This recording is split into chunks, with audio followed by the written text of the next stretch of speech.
stakeholders, we broke them into, would say 3 categories, mainly. We started with the administration, and under the administration, we have the library administration and the university administration. And under the library administration, we have the librarian who would represent the library. And then under the university administration, we had the vice chancellor, and then the academics, the head of academics, then the finance and procurement person, or the person in charge of finance and procurement, and then the HR. And then we went to the 3rd category, where we put the rest of the people that we thought would also be part of the stakeholders. We had the patrons, and under the patrons we have academic staff and students.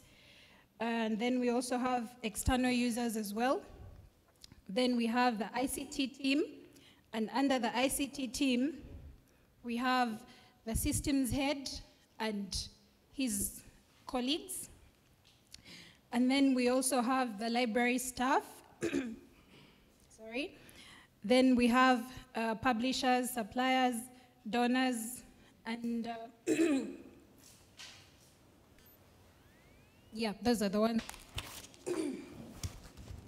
Then we went on to essential needs, and under the essential needs, we still categorized them in different areas. We had the admin, and the admin obviously will need your proposal, the budget, work plan, and a report of the whole process of how it's going to, excuse me, how the process will operate, and a final report for the whole system when it has been set up. And then we have patrons. The patrons will need training as well. Then we went on to the library staff. And the library staff, we looked at mainly what they would be, what exactly they would need before the system is set up.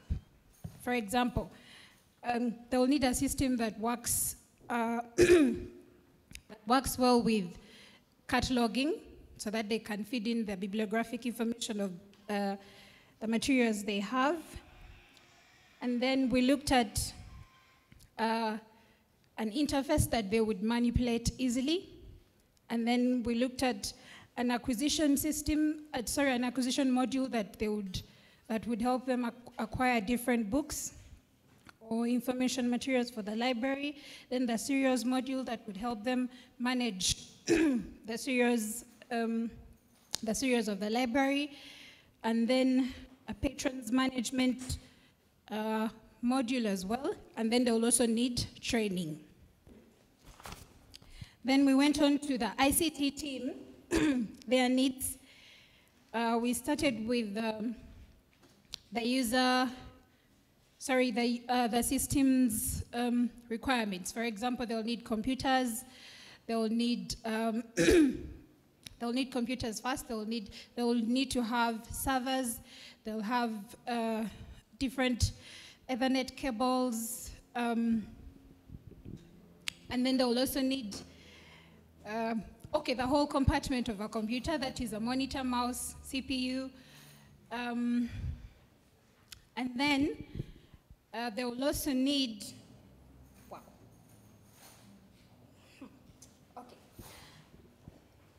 sorry, handwriting is a mess, but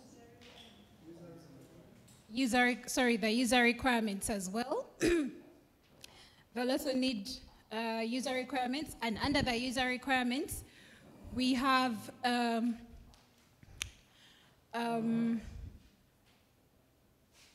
I think I've mentioned under the user requirements, which is the computer, and then the barcode and and the CPUs and all that, the whole compartment of a computer. I think I've mentioned that. If I miss out something that we discussed, please remind me. Yeah, I think those were their needs. And then we went to the KOHA team, that will need, obviously we'll need a library staff, one from the systems head, or the person in charge of systems in the library, and then the person that will probably train, because the person in charge of systems may not specifically train the library staff that will be in charge of cataloging, circulation, acquisition, and the rest. So we had a library staff, one that will train all the others, and then all the other people that will be involved, mainly in the library. And then we also had a library systems head that will be that will correspond with the IT person to tell them that, okay, this is what we need in our system. And then we also had, on the KOHA team, we had an IT person.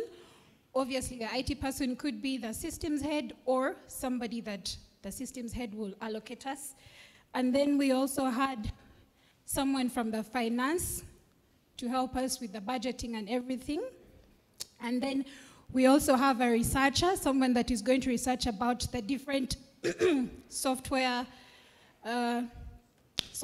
that are available for us to use, so that they can tell us which one is better or which one gives us more usability.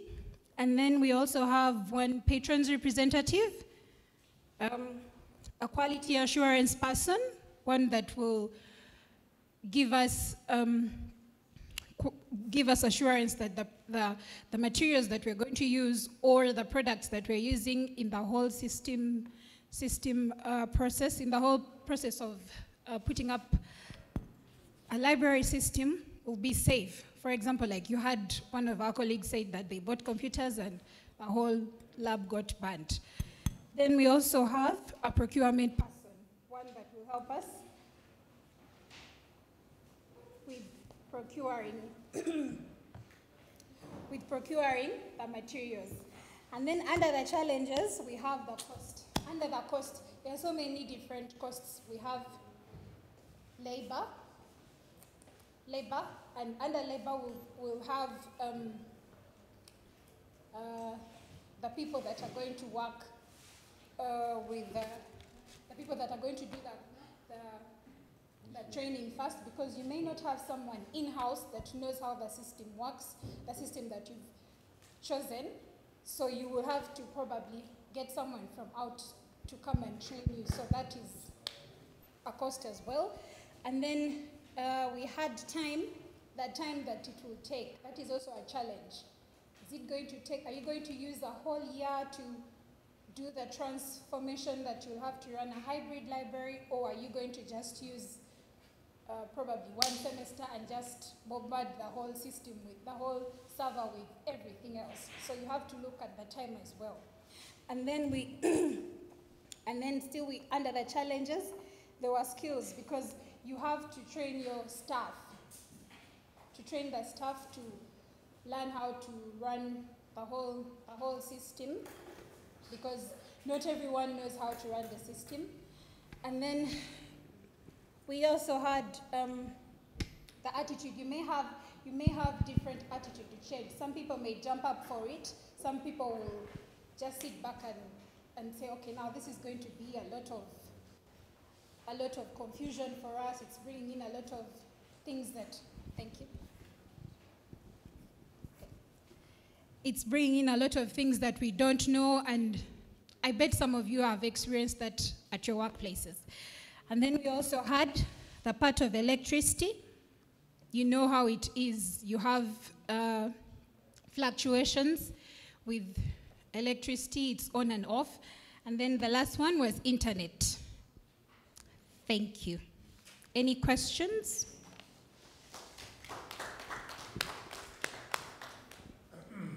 Yes. Questions? If you have any questions, please fire. Yes. She's ready for fire. She's got the look on her. So questions? Okay.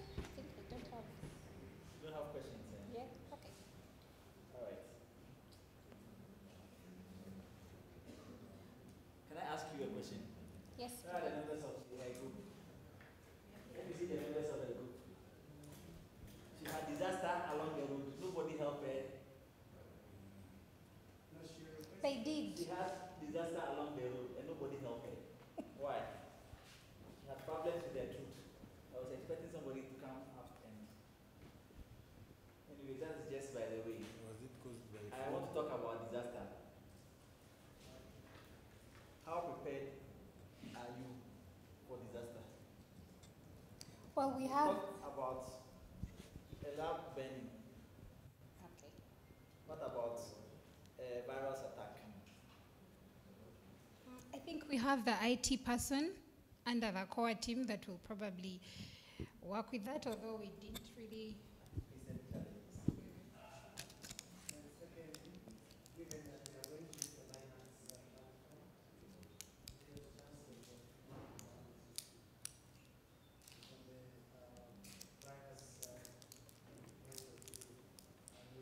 I use virus, but there are denial of service attacks. Have you heard about that one before? Denial of service attacks are there. You will lose your data. When somebody hacks into your system and clears everything out. You can just bombard your network with so much packets, you are unable to do anything. Those things happen. We didn't talk about it. One did talk about it. We didn't talk about that. There are things I'll talk about it. And now, let's listen to you. Thank you very much. So let me ask you a question. Before, let's listen to you. Where is group 4? Where is group 4? They have disappeared. They have disappeared. Please come group 4. Let's hear from your experience. You know, you see, we are getting things from various groups. That will help us know where we probably might not have thought about, but now it becomes very crucial that we think about now. Because our attention has been drawn to that. So group 4, please come. And after group 4, then I'll ask my questions.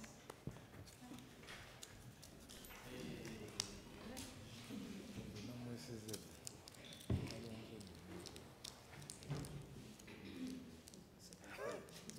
Second page. Second page. Yeah. Areas that we have spoken again about already.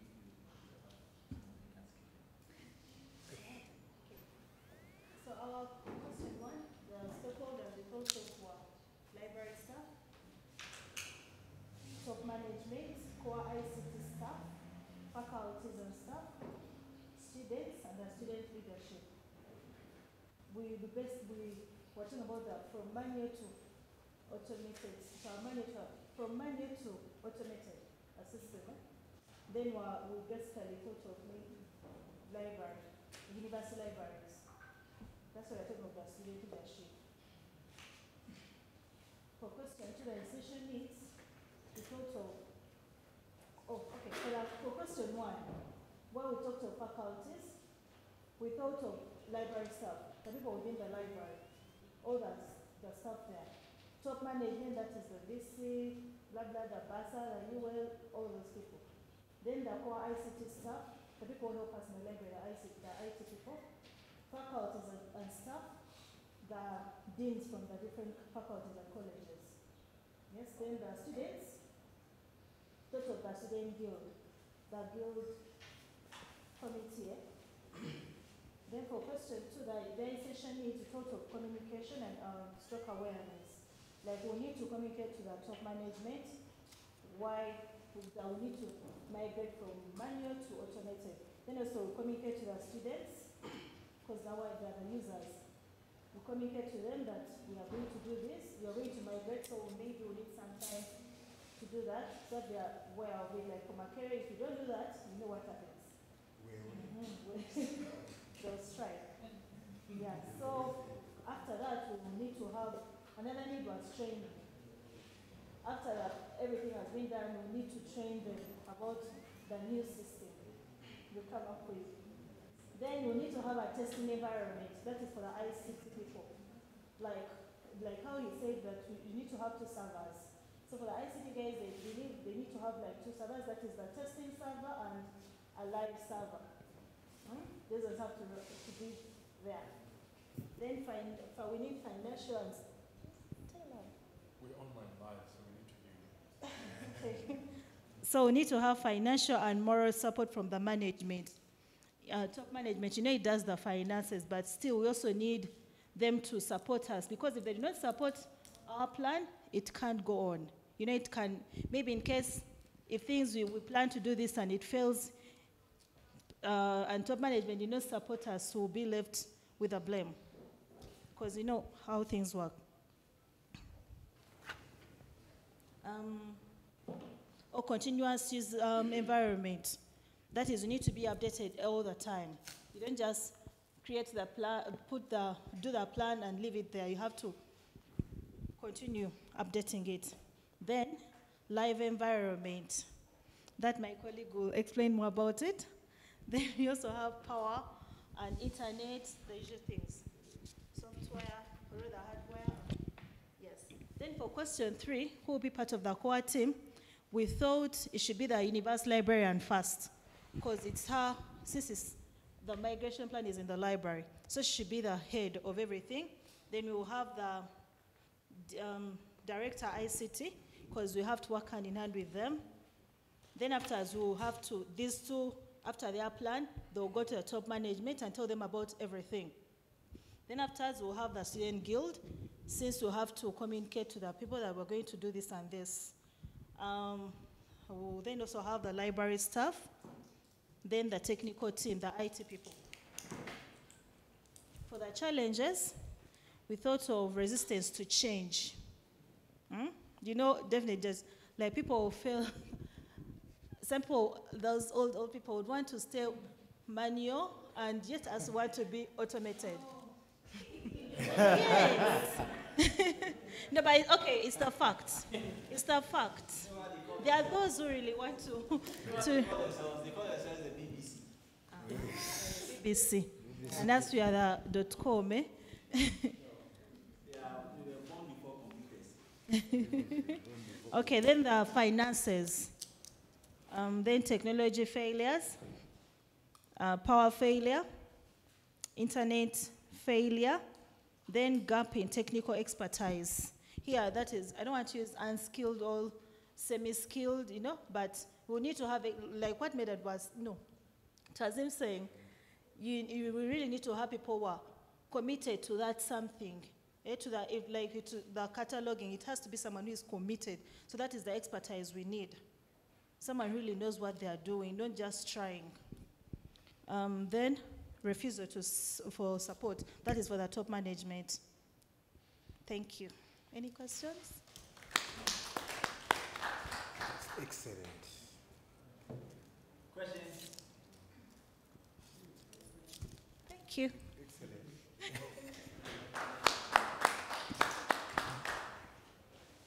Now, can I ask a question? It is not to you. It's for the whole group. The whole group, yeah. Yes.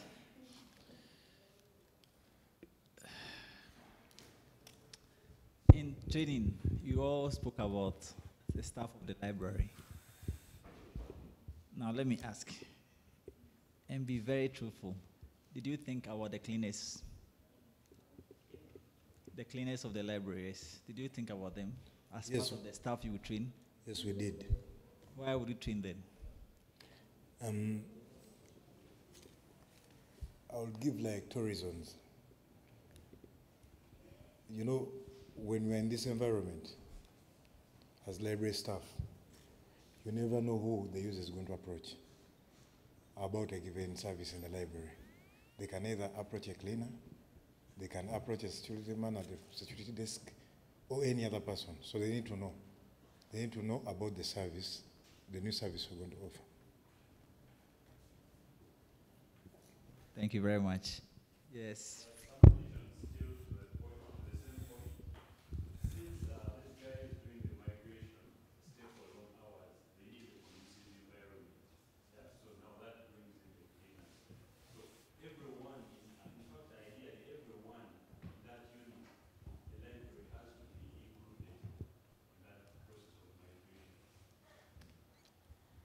All right. Now, let me give you this scenario. You know, the cleaner comes early in the morning when nobody is there to clean the offices. So he's home, he slept in the dark, his phone has gone off. He comes into the office, he's trying to clean. He needs to charge his phone. What do you think he will do?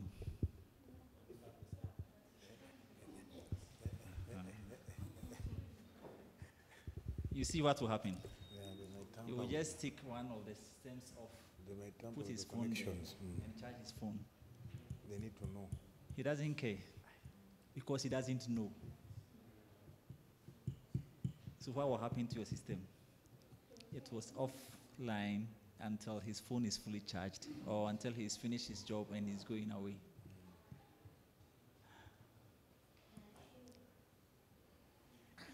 So you see, these are things you have not spoken of, you have not thought about. Now, the core team, let me ask, what do they need to work? They need a plan, they need a blueprint that they would follow. I didn't hear any of you talk about there being a plan for the core team that would follow to do implementation. It's an essential need for the core team that will work. They must have timelines.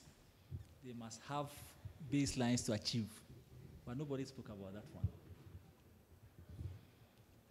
People danced around the issue of policy, and then they left. I didn't see people, I didn't hear anyone talk about the need for policies, approved policies that would empower you to do your implementation. And there must be that guidelines from the administration, Senate or academic board or whatever body it is, council, that will empower you to do what you are doing. And that must be there for the core team to follow. So that thing must be one of the basic things the core team must develop immediately they come together to begin their work and have it approved. It's a draft document and must be modified as and when you meet challenges, and you need to make sure. Now, under that core policy document, you put in a lot of things that will empower you to do the things you are doing. Put in things that will empower you to go ask for money, to buy equipment, and the money will be given you because that document has the approval of Senate. Are you saying that it is to be the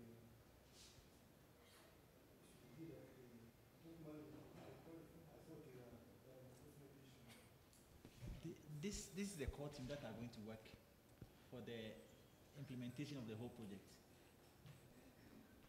I get my point. This is not you can have a management team that you report to, but there must be a document that is supporting the work you are doing, approved by a Senate or academic board or council, and that will give you the power to go and ask for, we need a server. You go to the IT people, I want my library link to show on the homepage. Please put it there. I need this person to do this work for me. The policy statement or the draft policy that has been approved says that I should have an IT person attached to the library. Go to the ICT director. Please, can I have one person who would work at the library over this period of time? If he refuses, well, the document is there to challenge his refusal. You see the point? Because otherwise, you would meet these blocks, you meet the hurdles, and it will be difficult for you to go over them. You need to have something that would empower you to do this work. Then I talk about security of data. I talked about security of data. It means whoever accesses the data must be somebody who is responsible for the data. The issue of people working on their laptops, personal laptops, and going home with official documents or official records. It's a serious issue to consider. Get desktops or laptops for those who are on the team if they need to work with a laptop. Make it official. Don't let them use their personal laptops, because any development they do on those things, when they leave the institution, it goes with them. So make sure they have the required equipment. That's a need. Nobody spoke about. Then I was watching out for disaster recovery program or plan as one of the essential things you need to put down. You start your work and halfway through, your system crashes, or there is an attack and somebody wipes out your data. How are you going to react or respond to that? There must be a plan. You don't do do the fire service approach. Fire, look for water, even pour it, and then we are out. We have not looked at the reasons why the fire came up and try to stop that from recurring. So there must be a disaster recovery plan. It must be clearly there. This is the assembly point. When we have this disaster, this is how we react to the disaster. There are a lot of other things that we can go along as we talk about them when we go along. For your information, please, those who are ready to pay for their registration, what's the name? Grace is at the corner. So when you are ready, you can go see her. But we'll continue. Probably during the next break, you can go and see her. Now let us take a look at, you all talk about training. Let's talk about training options. We all need why, we know why we need to train staff on open source software. We need to do that training, and it is, now there's space here. Can you move this way? You can sit. Come and take my. Oh, okay.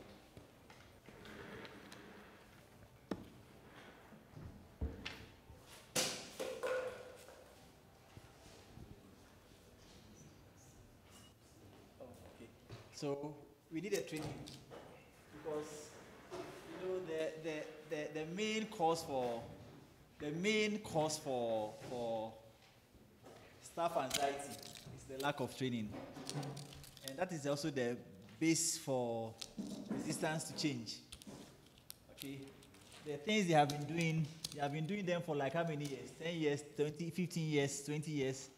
Now suddenly you are here, you are telling them to come and learn again.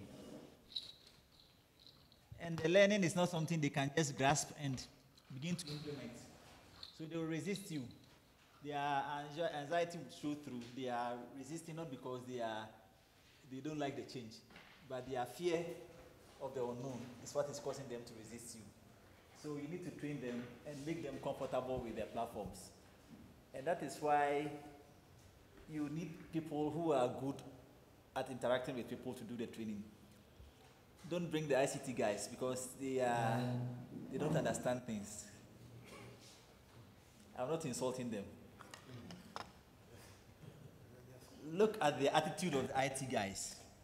When you have a challenge and you call them and they come, do they talk to you? They are looking for the solution, they finish and they are going back. They don't have the time to talk to you. Because while they are there, they have no solution. They are now doing troubleshooting in their head. So they will ask you a few questions though, but they are not interacting with you. And sometimes it's difficult for them to interact with people. That is their training. That is how it makes them.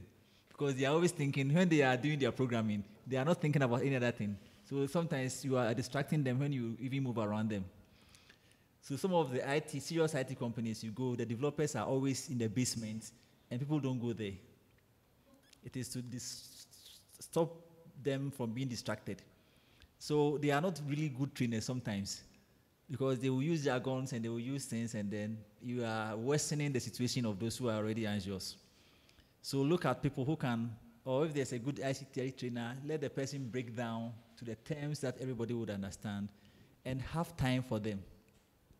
Don't rush people through. Create that enthusiasm among the staff. For the first time, you can decide that during the training session, you will give them lunch and snacks and whatever. Let them enjoy. If it's 1 week of training, let them become happy to be part of the training session. Let them have that enthusiasm. Let them be so happy to be there. Even if they are sick, they will not go to the hospital on that day. They will come to the training. It is essential that you get them that enthusiastic so that they can support your project for you. The users, you need to make sure they are confident. Now, let me ask again. All of you, the first time you have worked in the library for a long time, so now you are confident you can walk to any library, you are free. But the first time you walked to a big library, like a big institutional library, how did you feel? You didn't know what to do. You were even afraid to approach the librarians to ask questions. It happens all the time. So if you have a librarian who is mean and he's sitting down and he's frowned his face, what do you think will happen? The students will just walk past, go around and come out again. And probably this is somebody who needed information, needed help. So make sure your patrons are comfortable. On the page for the platform, you could even do the FAQ session. Frequently ask questions and provide solutions. If it's possible for you to do animation on how this thing is done, how to do a search, how to do borrowing and all those things, you can do that one. Make the site so easy to use. Make it site-friendly, user-friendly, so that anybody who comes to the site will want to stay there and not go away quickly. And that is how the interface is. If the interface is too cluttered with too many things, you are pushing people away because they get confused. There are so many things, they don't know which one to select. But it is simple, straightforward, and easy to use. It is good. Make sure you have developed your staff training or your staff capacity to the point where if you are using a vendor, the number of times you call the vendor for support is reduced. Because the more you call the vendor, the more he's asking for money. And our objective is to cut down on the cost of maintenance. So as much as possible, make sure you are making the number of times you call your vendor for support very little. Build the capacity. If it's possible, consult others before you call the vendor. Consult those who are using the same system before you call the vendor, and then make sure that you are able to salvage the situation when there's a problem or solve whatever problem you have. Now, who needs to be trained and about what tasks? You have to decide. Is your library a centralized library? Is it a library that is scattered with satellite branches around, like an institution that has satellite campuses? If it's a consortium, who are going to be trained among the members of the consortium to handle the library? If it's a local system, like you have it in UCU alone, this campus, who are going to be the administrators? And there must always be the technical administrator and the librarian administrator. Let me use that word, the systems librarian. Because one does the back end, the other one handles the front end. But the two of them should be able to handle both sides, so that the technical person can come to the front end and help the librarian if he's not available. And the librarian must be somebody with a little skill to be able to go to the back end and do some work there. You need to also train the IT staff beyond the training you provide for the librarian. Then the frontline staff, they are particularly of interest to me. They will need to have consistent upgrade. What do you call it? Progressive what? Progressive training. You need to update their skills consistently because they are the ones who will be facing the challenges. So make it a point to have time with them, because users who have challenges will come to them. They themselves will have challenges with other people who are trying to abuse the system and stuff like that. So they would have problems. Make it if it's possible, put a notebook or something down for them to report these incidences as and when they happen. And then you have a way to solve them when they happen. So make sure that the front line, those at the circulation, those at serials, those at reference point, where people will come and be, and those who sit near the OPACs, they should be able to have these solutions done for them. What options do you want for your training? Are you going to do on-site? Are you going to do off-site? Are you going to... Which of them would you want to do? Would you want a vendor to come, that is in a situation where a vendor does the setup for you? Would you want a vendor to come and train your people on-site? Or you want to send people to the vendor's location and have them trained? Which one do you think would be better? On-site or off-site? Which one do you think would be better? On-site. Why do you think on-site is better?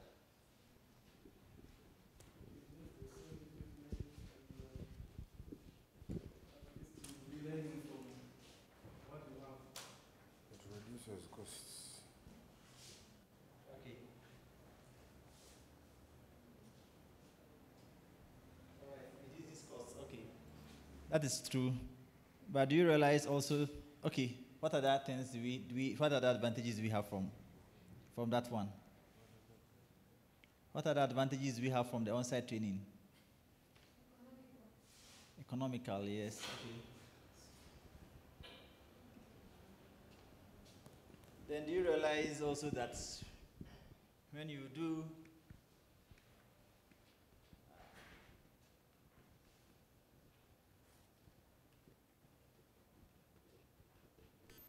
that, there is the advantage of getting more people get the training.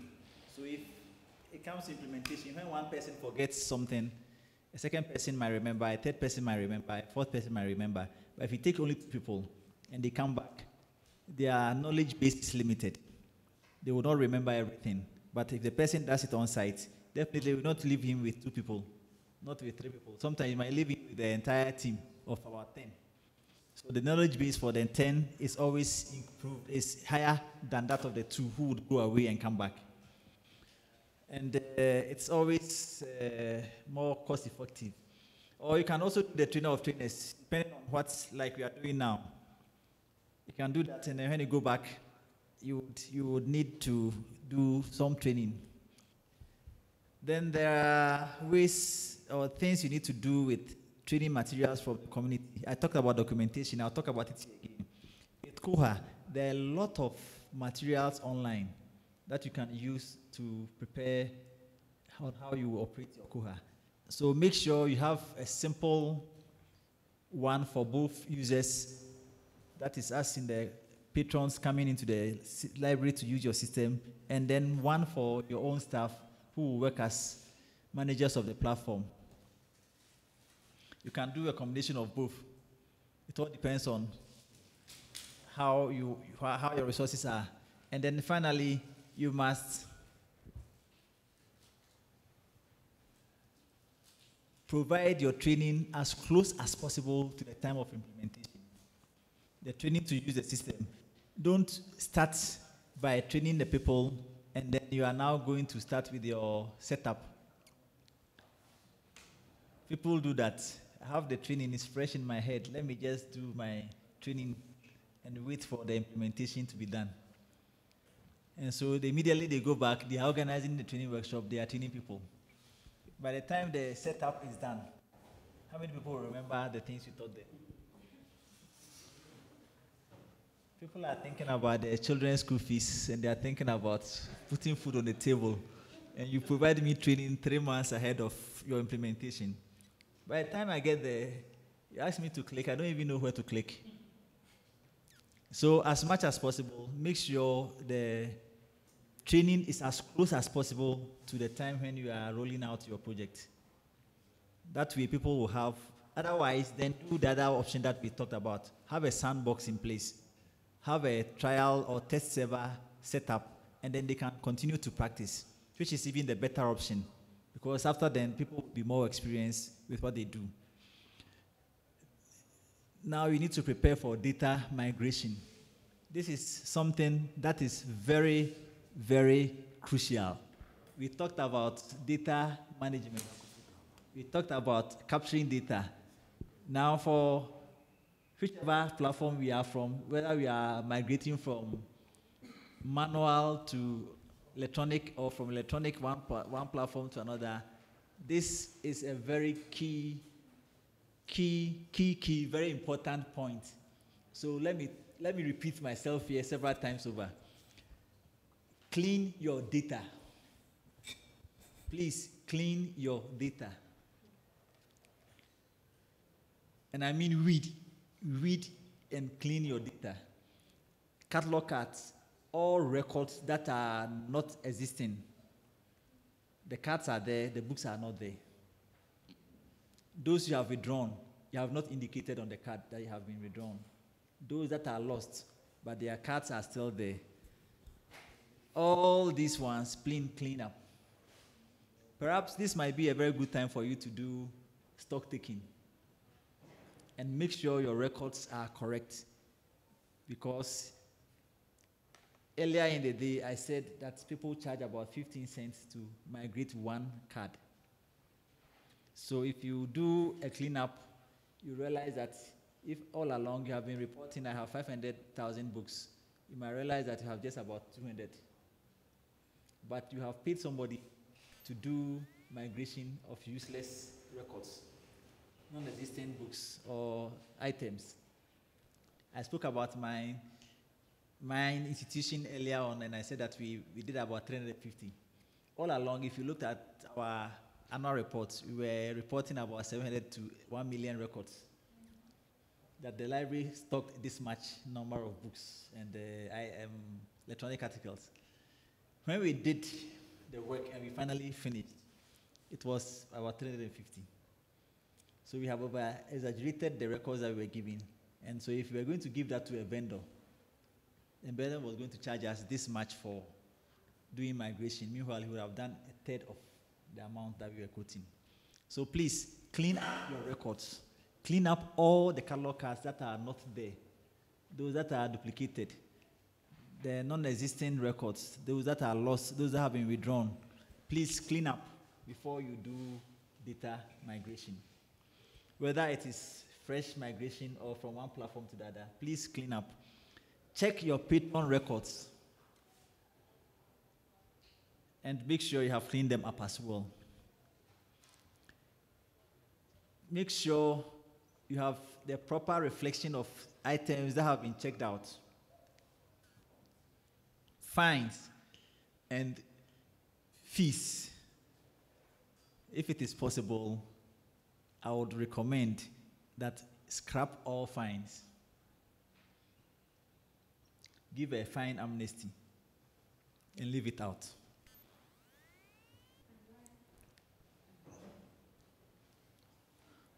All right. Why do you think it's necessary? The various systems have different ways of calculating the fines. So if you want to do importation of the fine data, you might recognize that it's difficult for you to just input it like that. And there might be a lot of manipulations on those records before you can bring them on board, because it depends on how the method of calculating the fines have been done. It might not be a straightforward thing. Okay, just like, unlike the MAC addresses, like the field, the title, and those other things, the way fines are calculated varies from one system to the other one. At worst, I would recommend that copy it into an Excel sheet and keep the Excel sheet as a way of canceling out people when they pay their fines. Don't try to import the fines, because it will give you headache, so much headache you will regret. So if it is possible, just give a fines amnesty and let everybody who owns you go scot-free. But then when you go on to the next system, which is automated now, nobody can escape the fine. So if you still think people owe you and you want to make money out of your fines, right, copy it onto an Excel sheet and be operating from there. Other information that helps you track your orders, serials, and all those other things, please clean them up. Just clean them. Do an audit of the systems and make sure that whatever is left is a real reflection of what the situation is like. And then you will do the migration with them. Because when you do that, I have said that it keeps you from spending time, money, migrating useless data. If you don't do that, you will migrate data, you have spent a lot of time, and then you end up, and then those data or whatever records they are not existent, or they are not there. They are just not there. And then the other most important thing that he spoke about earlier in the day, it prevents you from the need to do cleanup after migration. Because if you do batch and you import everything, now you get to the point where you need to sit down and start doing the cleaning. And that is more difficult. Very, very difficult. So clean up before you go to the party. Don't go to the party and try to clean up at the party. It won't help. So please, take time to also do this. This is all the things that you are going to be working with. In fact, this is the soul of your project. This is the soul of your project. So if you don't do things here well, you would always suffer. you will always struggle. People will come, they won't find their books. People will come, you can't find their records. People will come, they have borrowed books. It's like a bank that does not keep its accounts well. I can go to the bank and borrow money, and the next morning they say I have not borrowed any money. And I'm gone. So please take your time to clean your existing records. Probably do a stock taking. Do a stock taking of your contents and cross-check with the catalog cards and all those things that you have, and make sure you have a good reflection of the existing situation before you start your migration. Read your collection, remove user records that are no longer active, purge old user accounts to reduce data overhead, hold a find amnesty day for patrons, or just wipe out fines and fees. Good time to think about doing real state of collection, inventory of the real state of the collection. Then the other thing, it's as you move from here, please insist on consistency. The way you capture your data. Now begin to insist on consistency. The fields that you demarcate, that you identify on the platform, please be consistent with them. Have, if it is possible, in the cataloging hall especially, in the cataloging hall, publish these things and paste them on the walls.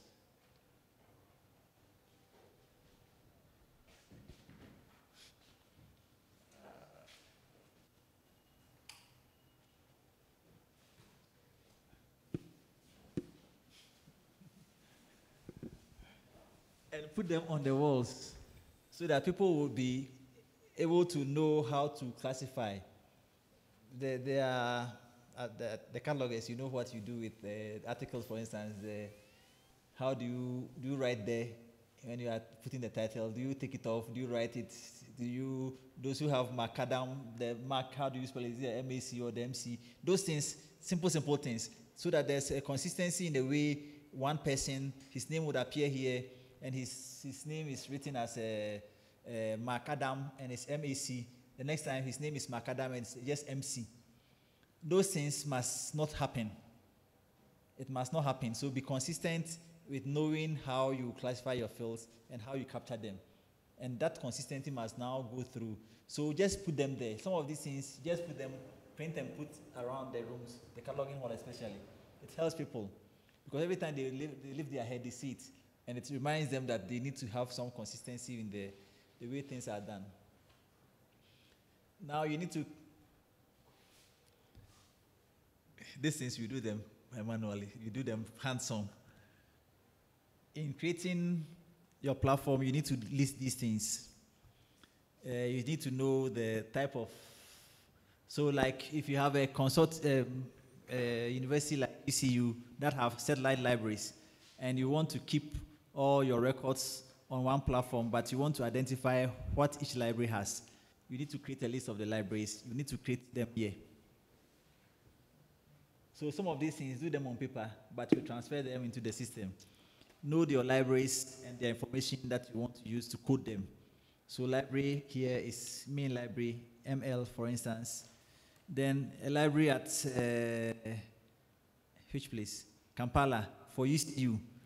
It's also part of your library. So it becomes KP or KM or KL, and then you give a code. So all those libraries you know, because they would be part of the item identification. So when somebody wants to do a search in the Kampala library, the person can do a search using the Kampala library code, and it will return all the articles that are in there. Your article types, whether they are e-resources, whether they are CDs, whether they are books, whether they are journals, whether they are, whatever they are, you need to identify them, because that is one of the fields that you would also identify as you do your data capture. Patron information. How do you put your addresses here? The addresses of the country. How do you do it? Is it by streets?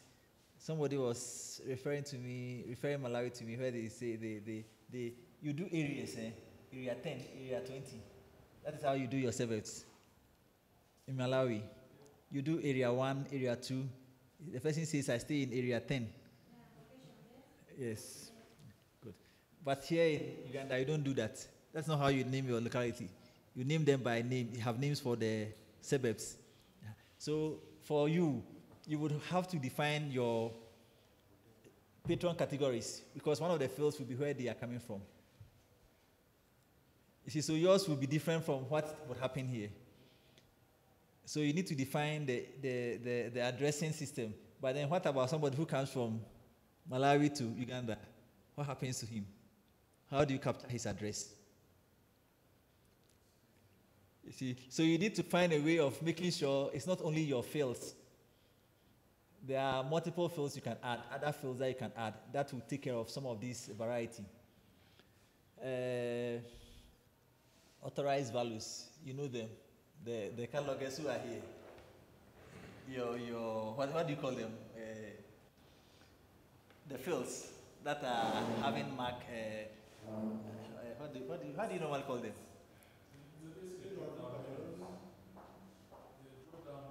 Yes. So the field we have like they say the author's name is field tags. They have tags. What do you call them? The tags. Tag 28 is for whatever. 002 is for whatever. Those things you need to define them. All of them. Actually, in KOHA, I think there are about 89 of them. So when you do your framework, the framework is where you are creating a template for capturing your items. So when you do that, 89, you go through them. Those that you don't need, you can delete them. Those that you need, you keep. One other way, I would always do the deletion, but KK was giving me another option that he would rather copy it to Excel sheets, delete all those that he does not want, and then import back as a library type, so that template is there, and then he's going through working with it straight away. And that was rather. Anyway, we've tried both ends and see how it both works. Yeah, you see, there are different ways that people do things, and they still get the same results. So he will import all those fields and then delete those that are not useful for him. And then he would re-import them back into KOHA. And that is the new library type that he has, authority list that he has, and he's working along with that one, the framework. Okay. There's another thing we will do, mapping bibliographic data from the existing system to the KOHA system. We need to do this, especially if at some point in time you need to do migration of data. And this is normally useful for those who are moving from an electronic platform to an electronic platform. Some of these things, don't let them be confusing to you. Just let's think about them. We will do them practically when we start with the hands-on thing. Map patron data from your legacy system to the same with the KOHA fields. What you are practically doing here is that you are just giving a rule that says that when you look at the table, all these things appearing in this column, like surname, when they move into the MAC records, they must go to the surname column of MAC of the KOHA system. All the columns that say other names, when they move from your existing system, they must go into the KOHA system and they must connect to the column that says other names and upload all of themselves there. That's all that you are doing with the mapping. And it will help make things simpler for you. Then, remember to do this one. Do a test migration. Do a test migration. You can decide to do a test migration with just about 100 records. It will give you a very good reflection of what will eventually happen. So you can do a test with just about 100 and see whether at the end of the day you are exhibiting or you are showcasing the records the way you want them to show. Because if you don't do it and you try to think that, oh, everything will be fine, then you do all your importation and then some fields begin to lose out. You are missing fields, you are missing records, then you are in trouble. So remember to do a test data migration. Take a few records, and then you make sure that whatever has been transferred, you do a check. Is the field for author appearing right, or the author's name are now appearing in the place of the title? Make all these things, make sure that your migration would be successful. We know this one. I don't want to talk about it. Even the Vice Chancellor talked about it this morning. So librarians should talk about it. It's just history about KOHA.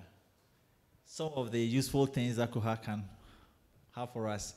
It integrates well with websites. It has the copy cataloging functionality. The catalogers love this one. The copy cataloging. It makes things easy. And you see, one of the things you can do is that because KOHA supports ordering of books from the acquisition stage, you can ask some of the books vendors. Now they will supply the book with bibliographic records. So you just upload, the books come, you just upload the bibliographic records. You don't need to do copy cataloging and all those things. They're already been done. It saves you a lot of time. Sometimes it comes with some small amount of money, but it's worth it. So once you get your books, you are just uploading them and they are ready. Then you just do the necessary things like barcoding and those classification, class mark things, and you are off. It's a good thing. Otherwise, the Z39.50 functionality is also there. You can actually add how many libraries, is there a limit to the number of libraries you can add? So you can just put them as part of your system setup. So whilst you are doing cataloging, once you scan the book, the ISBN, it will bring out all, if you have like 3 or 4 libraries, bring out the 4 libraries, if you have copies of those books, and how they have classified it. It makes your work easier for you. If one of them meets the way you want to classify your book or catalog your book, you just accept it, and then you are off. So you don't do much cataloging. So now you are saving yourself time to go and do the proper knowledge management. Engage your faculty. Make them see that you are useful and that you are not sitting behind books watching books. So those functionalities are there. The Mark 21 and Unimark support. Flexible cataloging models for special libraries, digital library capability. So if you have e-content, the links are there. You can have a way of putting your links there. If it's e-content, it's not online, but it's e-content you want to keep within your service, you can also put the links there. Management of offline and online resources. Do you think that is important? Do you think it's important? You think that is important? RSS feeds on acquisitions. You think it's very important? Why? Yes. How many of us do that? Current awareness of services. How many of us do that? Do some power soup up for me. But you see, that is one way of making yourself assertive. Making your services assertive, making the university system see that you are existing, you are part of them. You do your current awareness services, you do selective dissemination of information. You make sure people who are within the institution, especially those who are loudmouth, those who make a lot of noise, because they are the ones who will sell you. So you befriend them, look for their needs, supply them with information. They will go and not talk against you again. Once you supply them with their needed information, they are the ones who are going to be loudmouth about you everywhere they go. Now, the people who are attacking you will be the ones who will defend you when people talk against you, because you have given them some relevant information. You have made yourself very useful to them. So do that. RSS feeds on your site. These are the current books we have. These are the research areas we have information on. People can come in for. These are the new acquisitions we have. Emailing and text notice to patrons. People can reserve books on KOHA. And when they do reservation and the book comes back, if the book was out and it comes back, KOHA would be able to send a text message to the person and say that the book that you reserved has now been returned to the library. Please pass by and pick it up. It's there. It's simple there. It can send you notification and tell you your book is overdue. Please return it to the library. You owe this much fines. It is there. All those systems are supported by KOHA. Serials management model is supported. Option to choose a simple or comprehensive acquisition model. That one depends on you, the way you want to do your acquisitions. Ability to update multiple modules simultaneously. They are all there. So there are a lot of things that KOHA has now gotten to a level and they have included all of them. The version we are going to be working on is version 18. How many of us are on version 17 or 16? Yeah, here is 17. Yes. So what about the other versions? What versions do we have? Those who are on KOHA already. Do you know the version we are on? Okay. At least you will practice on the 18. KOHA would allow you to search for items with misspelled words. So the person is not very sure about how to spell, it will be helpful for the person. You can sort out your searches by popularity, by author, by call number, by dates, and by title. You can do patrons to check on their saving history or their searching history and the things they do on the platform. It will allow patrons to refine their searches. It would allow patrons to create public or private book lists that they would want to use. Availability, it's also a very important thing for me because if I search for a book, how do I know whether the book is in the library, or it's been taken away? So when I do a search for a book, wherever I am located, I should be able to know that the library has the book and the book is in the library, so I can walk and get the book. Now, suppose I'm in town and I did a search because it should be online. I did a search and I say I have the book. Then I take Boda and I ride all the way to the campus and I go there and the book is not there. The book has been borrowed like 1 week. How would you feel? You have wasted your time, isn't it?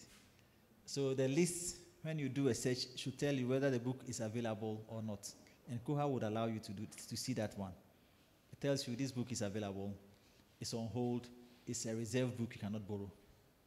That information must easily be seen. It should allow, just like somebody would normally have walked through the shelves to browse, KOHA will allow you to browse through your records. It should allow that. Placing books on hold. It allows patrons to keep track of items in the RSS feed. They can place, this is where I have a challenge. Hold and reservation. What is the difference? Because different systems have different meanings for them. So what is a hold and what is a reservation? Yes, Kiki, can you help us?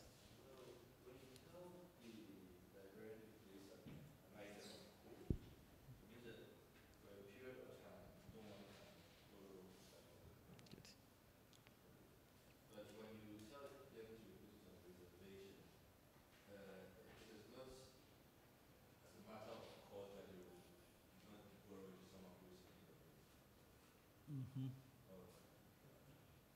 Did we understand him? It depends what you're doing. Okay. I'm talking about how KOHA uses the term place on hold. Yeah, hold is if, for example, you want to book, let's use the common word, to book a book. Okay? So I put it on hold. So now, this person, this circulator should be able to check the hold list and hold that item, that person when they come. Yes. That's it. But now the reserve, I think what KOHA is doing is you can put it. KOHA allows people to put things on hold. A hold is a way to save an item. Hold is a what? It's a way to reserve an item. It's a reservation. You see, that's the point I was making. Yes. To hold a reservation. When I'm using reservation to explain hold, and I'll use hold to explain reservation. So it's pretty much one and the same, but also KOHA will have a module that reserves material, which you can reserve material for which are not on hold. But just All right. this material that. All right, so I'll try to explain how Alexandria does this one. When I say hold, it means I'm coming towards the library in the next hour or two. So make sure nobody takes the book.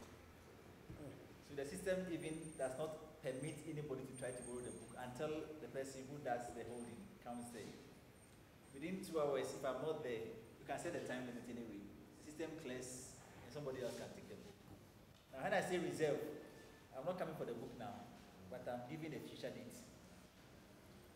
So on the 7th of June, reserve this book for me. So it's on the 7th of June that I will come for the book. So anybody can use the book until the 7th of June. So if anybody is taking the book, the person would be given the opportunity to charge the book, but the book must be returned to on the 6th of June, so that on the 7th I can go for the book. That is how one of the softwares operates the hold and the reserve. So the reserve is a future something. So people can use the book until I get there, but the hold means I'm coming. In the next hour or two, I should be in the library. But before I get there, nobody should take the book ahead of me. Yeah, that is hold. So once you are in the lecture room, for instance, and the lecturer gives you a list, or a particular book is mentioned, you can be smart, go on your app, phone, tablet, or whatever, search if the library has a copy, and then you say, okay, hold this book for me, ahead of your course mates. By the time you close the lecture and they are trying to go and pick the book, say somebody is holding the book, you cannot take the book. And then you can go later and pick your book and go. But if it's reservation, then it means that the reservation is going to be done for a future pickup. But you will see how KOHA-AN tries to explain.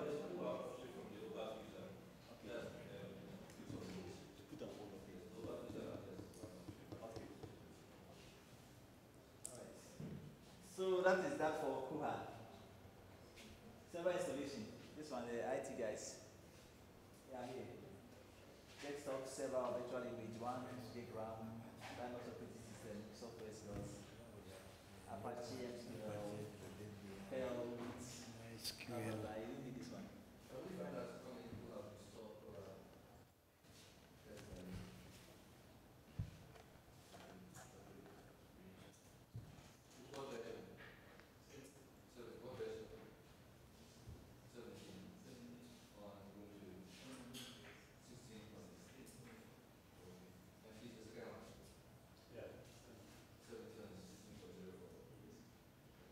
Ubuntu.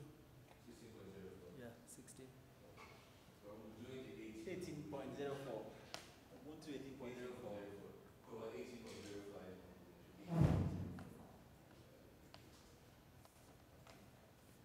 So at this point, I'm taking a break. I'm waiting for questions. If there are no questions, then we will continue with some other presentations. But let's take questions, all that we have discussed so far. Now these are critical. We have spent almost the whole day discussing these issues. At least I'm sure you are beginning to appreciate why they need to be discussed. Because they are the things, if you don't do well, would make your program or project fail. And you will come back to the starting point again. And so long as you don't do them, you will continue to come back to starting point. Because you go up and you face challenges, and you need to come back and replan. And that is going to be disastrous.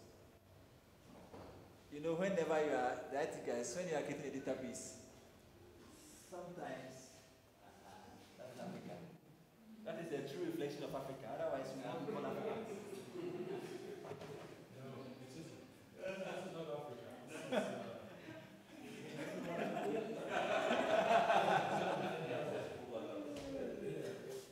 Okay.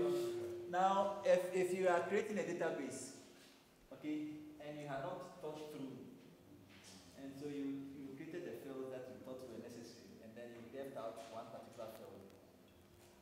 Now, you have entered about 10,000 records. Then suddenly you realize that there's a particular field that you should have added at the start of the database creation. How would you think? How would you react? Now this is for the IT guys. Because now you are going to create that field now and populate it with 10,000 records. Meanwhile, the 10,000 already, let's say it's a passport, you are doing passport field. You have done the name, surname, other names, the date of birth, place of birth. Then you forgot to add the parent's name. And so you have now finished like 100,000 records. You have, everything is captured. Now, somebody comes and says that I need the names of the parents. And you found yourself wanting and you didn't see that was a need. And you now have to create a field for parents' name. How are you going to fill those fields that you create now? The vacancies, how are you going to get the data? Are you going to call people to come back and give you their parents' names and what? How will you handle the situation? You have to call 100,000 people. Do you know the expense that will go into getting that system done? Before you just populate an OPAC message to all your patrons when they log in. Hold on. It's possible to do that. But the point I'm making is, do you see the effort that will go into when they come back with that information? And you now need to add that same information. Because KOHA, there are students there within your campus, so you can call them back.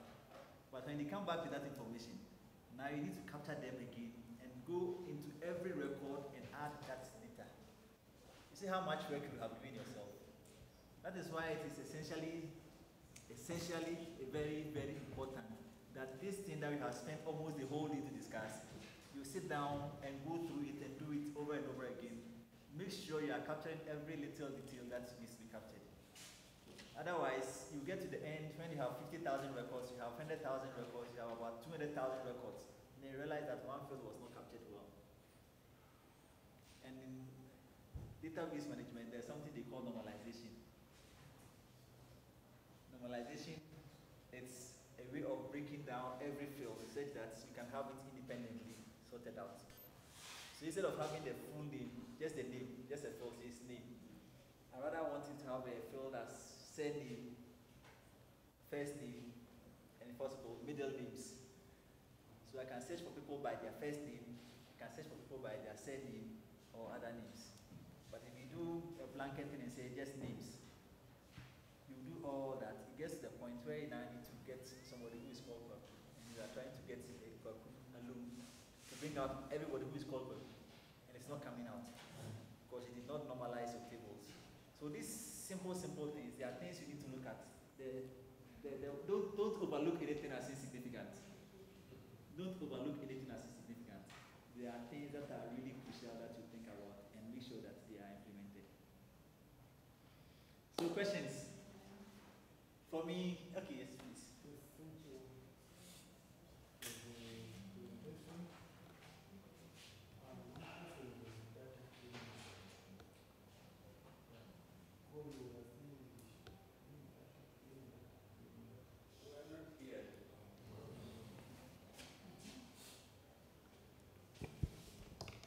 They are doing bedroom talk, don't worry. Yeah, it's actually good for me to talk when my first lecturer is hearing. You are the first person to teach me librarianship and reference information services. So I have too much respect for Mr. Isala. So my question is about, I'm Tim Godfrey from Parliament. My question is about data cleaning. Yeah, you were emphasizing that we data cleaning, but who should do data cleaning? Yeah, because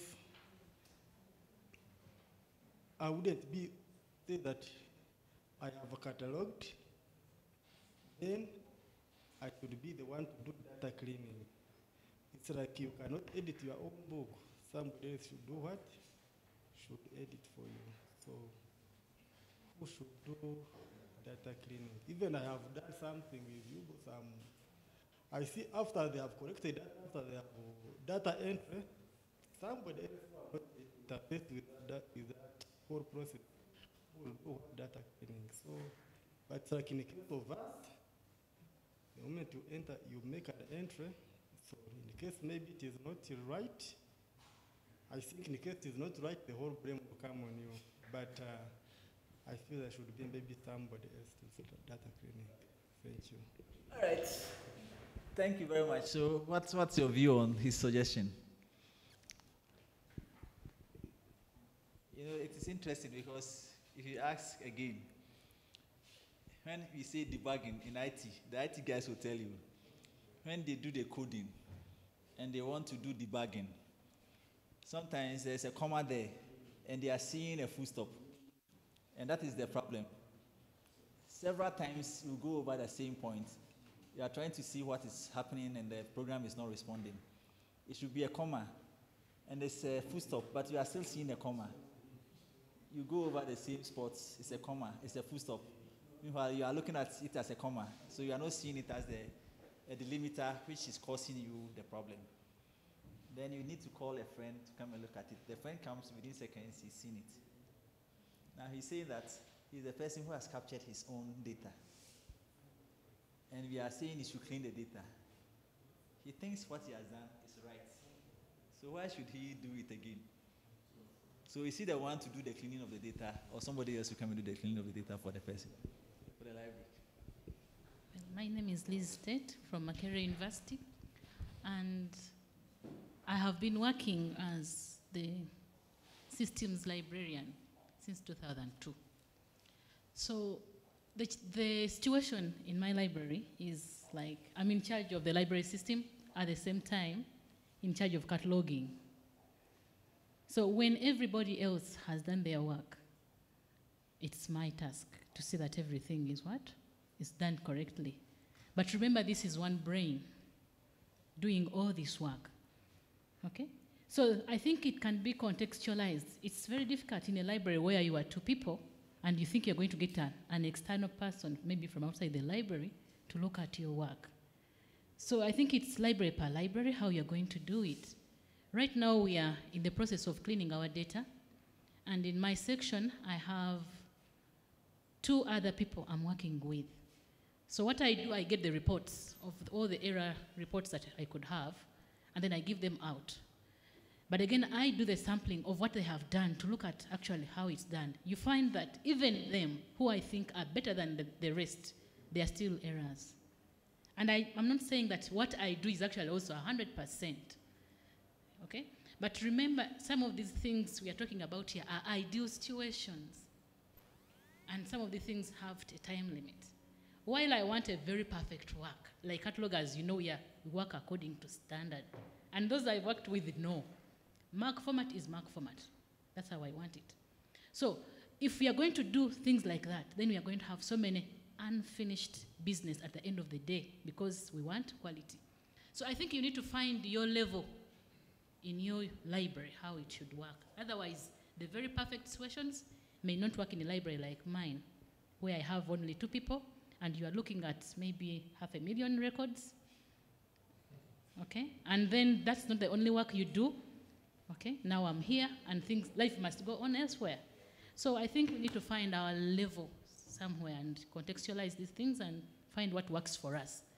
But at the end of the day, we must have a semblance of a perfect or a quality record in our system that enhances access.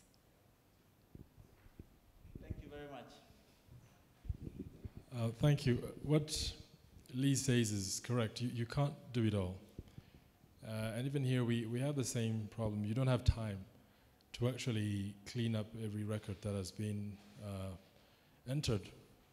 But at least what we try to do is assure, and this is something we discussed earlier, we ensure that the people cataloging know what they're doing.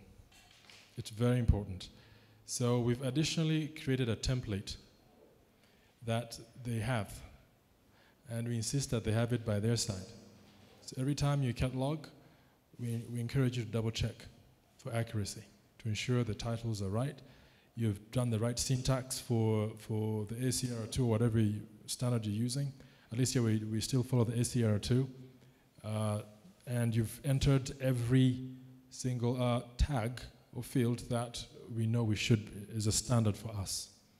So that has somewhat worked. You still find mistakes, yes, but at least to a fair tune of, let's say, 85%, we're okay.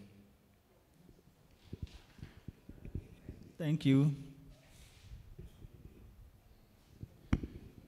Now, additionally to what Mrs. Tate has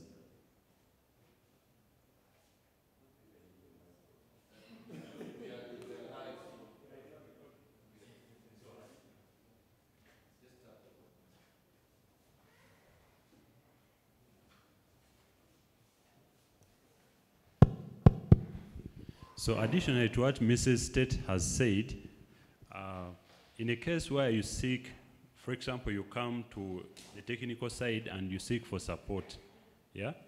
What the technical guys will do, they will extract all the data the way you want it. But now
what I wanted to say about the issue of double checking, OCLC and the Library of Congress, after you've done your cataloging, you can export all of them to their system, and they will run a check for you, and give you a report back, whether you have made mistakes, whether you missed certain styles, and you can correct it. That's one of the things that helped my former institution. We have so many records in there, so many bad records we tried cleaning, and somehow those who were cleaning were messing things up. So when we got that letter, we sent all our data to them. And then, because you know, with the Library of Congress, when you're using the Genesis 957, some people have already cataloged items that you can pull from. So sometimes you also want to see if you have original catalog items that you don't have and compare with easier standard they add to your data. What they did was that they went through all the records, they mapped the file that we sent to them, showed us which ones were not standard and which ones have mistakes. From there, we work on them. That's something to consider. Of course, the result that comes back might not be so great. We have only about 5% of our records being up to standard. So you can write them to see. See, every library creates a standard. Okay, but you see, the standards should be about what you consider as important for you.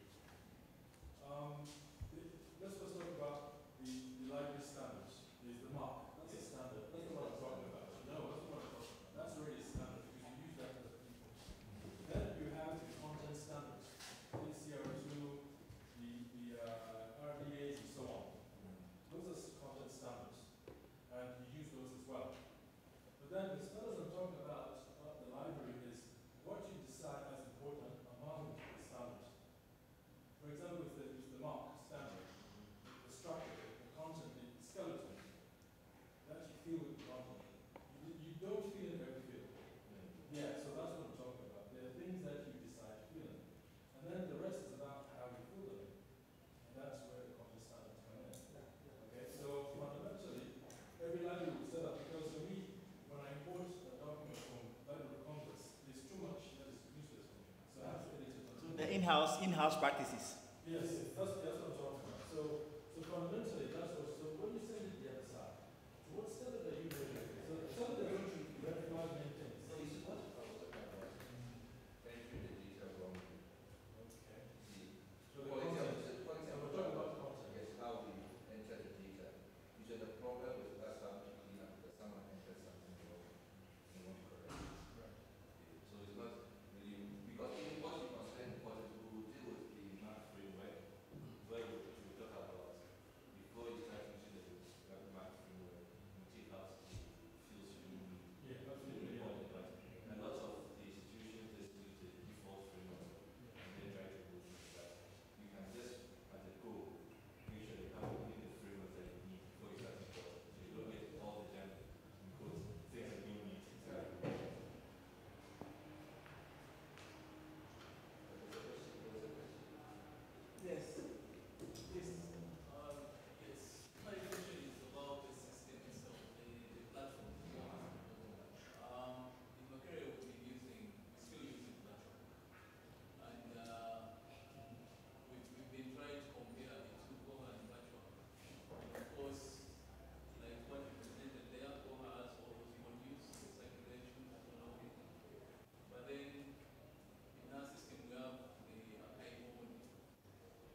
You can't exist. So what does the archiving model do? Well, the archives module handles the archives because we had archives which could not fit in within the book format. Okay? They were neither serials, neither books. Like green material. Green material. So we capture the details of the archives. For example, we have kingdoms here. So we have those kind of kingdom and then it's the records, different paper records, some of them are books. So we capture them within the archives. And it's like on a further model. So we have the parent, the child, that kind of situation, which is what we are looking at in the archives. So it would circulate like the books, but then they don't have item records. You don't have accession numbers or barcodes on them. But with you managing your archive, at least some people can access. The bit about access is very important. So actually, in KOHA, you can create your own section for the archives. I hope you understand. Because there are different policies guidance which is different from books. So you can really have one for CD-ROMs, how you want to. Manage your CD-ROMs. DVDs, you can have. Item authorities. The issue is the relationship model kind of. How do these records relate? So within whether they create a relationship between the parent and the other kind of records. So I wonder whether when you cut the CDs, you have that same relationship. So actually, each one does not relate one to the other. For example, how our catalog book is slightly different from the fields are in, is slightly different from our catalog CD. Or an online content. So all these are separated. So they form the Which she talks about. He's thinking about the relationship that how you showcase the relationship that exists between one item and another record. We'll look at it and see. Are you able to access virtual from here? You can access the web, but not the client. So you need to look at the client, how I You see, that's one of the limitations that I spoke. I didn't think about this this morning. The limitations, because KOHA gives you the opaque as a web browser, so you don't need a client server to operate. I get my. Do you see the picture I'm trying to explain? I think also You need to set up the back end, always write something. and you need to set up any other platform. I need to use virtual. I need to set up Always edit the software. the client side set up for that one as well. That's what we're asking. You get a point. So the back end is there. If I want to use this as a back end, I need to have to see the client server on this one. As with the KOHA, only need a browser. Once it's understood what you really want, and you provide something, if it's not there, you always write something yourself. Okay. So the limitation I was talking about with the virtual, you see, with KOHA, once I set up the back end, that's all I need. I can access it from any other web browser. I don't need to set up another installation on any machine to be able to use the back end. That's virtual. That's the way virtual operates. In virtual, when you set up the back end, the main engine, your database and everything, any other machine I want to use to access that end, I need to set up a client user on that machine. So if I come here now and I want to access, now you need to set up a virtual client on one of the machines here to be able to access your records. Yes. But with KOHA, we don't do that. Once the server has been set up, that's all. You connect with any browser, whether it is Chrome, whether it is Safari or Mozilla or whatever. That's one of the limitations. But your situation, I will look at it again this evening. All right. I wanted us to take a small break because we haven't closed. Okay. Yes. Sorry. Yes, there was one question that was coming from here. Please, yes. You also want to ask a question? Okay. All right. So mine wasn't a question, but it was a clarification. The virtual, how it displays the archives. Okay, the archives mode. Yeah, we'll talk about how you are using it. Are you using the virtual? Yeah, we are using it. Okay, so tell us how it's. Okay, in the archive management, there's what we call levels of archive whereby we have a group, we have a subgroup, we have sub-series up to the item level. So when you are displaying, those records are supposed to be displayed from the main group up to the item level, not like in this other system where, like in a book, where each item is displayed as an independent item. Okay. But with the archives model, it has to display from the group where the item originates from. So it must display the group up to the item level. So we are just inquiring whether virtual KOHA can do such a thing. I'll look at the situation. But I am thinking about other things. Have you heard about DSpace before? Yes. Have you heard about DSpace before? Have you set up a DSpace platform before? Do you have one at your institution? What are you using it for? Is it online? Yes. It's online. Okay, I'll check up on it. Because I'm going to use the next few minutes or hours that we have left. I want to talk about that one because that is also important for the work I do. So I'll talk about that one because it's part of the knowledge management project that we have as a whole. But have you looked at using this space to Macarelli, are you listening to me? Macarelli? Please, all of you listen. You know there are other institutions that have archival material just like historical ones in Sudan, University of Khartoum. They have a lot of those records. But the universities in Sudan have a lot of those because they have a lot of historical, archaeological facets and all those things. And they are using this space to handle that one because that's an institutional platform. The records belong to the institution. The way it is handled is different because you don't borrow those ones. You can't take them out. Get the point. But you can have access to them wherever you are. And they are using the institution as a platform to display those records. Now, this space allows you to sort of, the way you are managing the content, create committees and collections and that structure. So why have you not looked at using this space as an institutional platform to handle your archives? Since they are not naturally books. Because this space handles most of these things. This space handles grey material, it handles things like these and dissertations well, technical papers, working papers, technical reports and those other things that are not really like books. I get my point. But they are knowledge created from within the institution that the institution wants to showcase.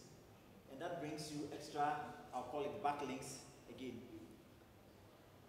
I will ask that question very soon. There are questions that are running in my head that I want to ask. So you are able to get some marks when it comes to ranking for the university. Instead of using the library platform, which is virtual as it were, try to manage those contents. Because now, the other disadvantage I have is that unless I get connected to virtual, I've lost, practically, it's a barrier for me, an access barrier. You get my point? Now I sit here, you have talked about it, if I want to access it, how do I access it? I need to come to the place. And we are thinking about removing barriers to access. We are trying to create platforms that people would use to access wherever they are. They don't need to be at Macarelli to be able to access. Actually, Macarelli, I have a problem with you. I will talk about that. Because on your repository, I see that you are not also giving full text.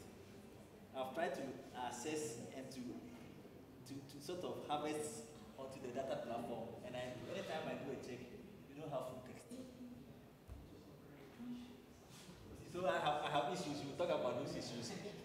So, but the point I'm making is that it is a situation where you want people to access your content, but now they are restricted because they don't have access to virtual.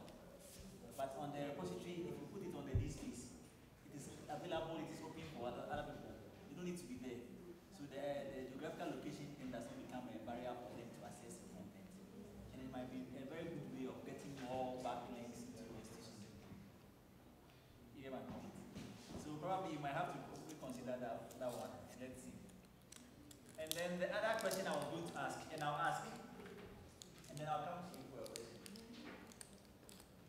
Do we really think African universities should be concerned about the university rankings?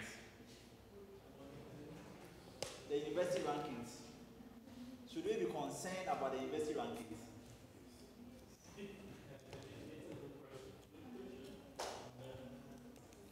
Somebody says yes. Let me give a microphone to tell me why she thinks we should be concerned. Why do you think we should be concerned about the university rankings?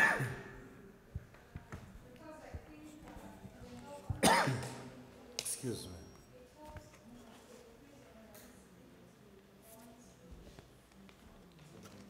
The University of Oxford, they have their targets, they have their context. University of Makerere, Ugandan Christian University, they have a totally different context, they have a totally different agenda.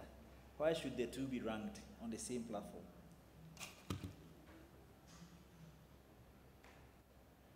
How would there be a fair ranking? Their ranking is based on what they want to achieve.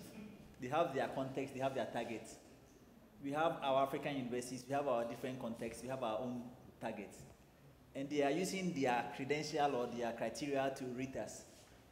How would that be fair? How would that ever be fair? How would that ever be fair? So should we be concerned about that ranking?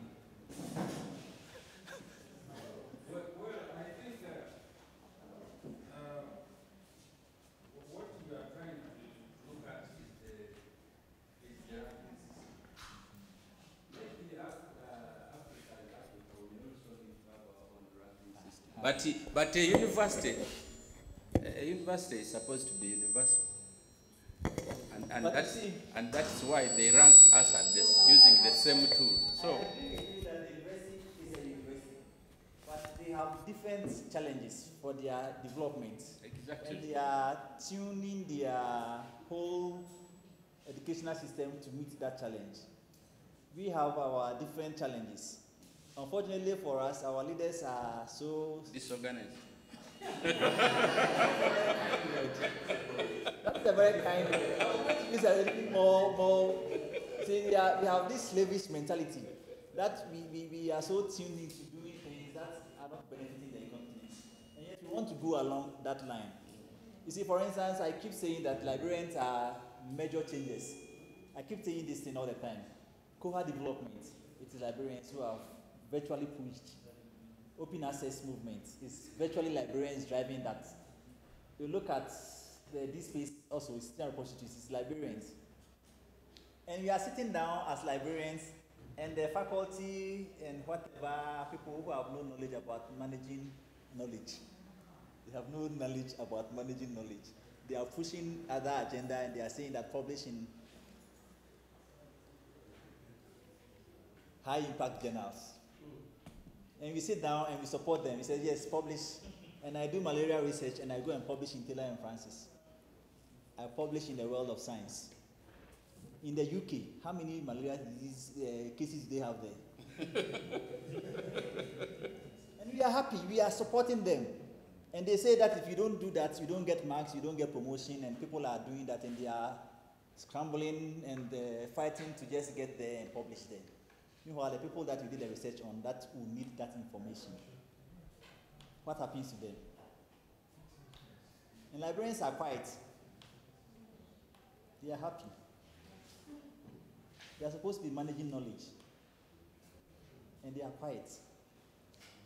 You see, I asked about this ranking thing. Okay, I'll come to your question. Because the point is that whether you like it or not, they will still rank you and put you there. Whether you like it or not, whether you have registered with them or not, they will still do the ranking and put you there. Now, if you have an institutional repository, you have a lot of backlinks coming in. You can do a simple test now. I want you to give me a name of somebody who is a known researcher who has published a lot of research. Let's search for his name. I want us to do that now. Give me one name. Somebody who has done a lot of research, has published a lot, and is known. let's search for the person's name and let's see how the person. Please, what's the name? Who? I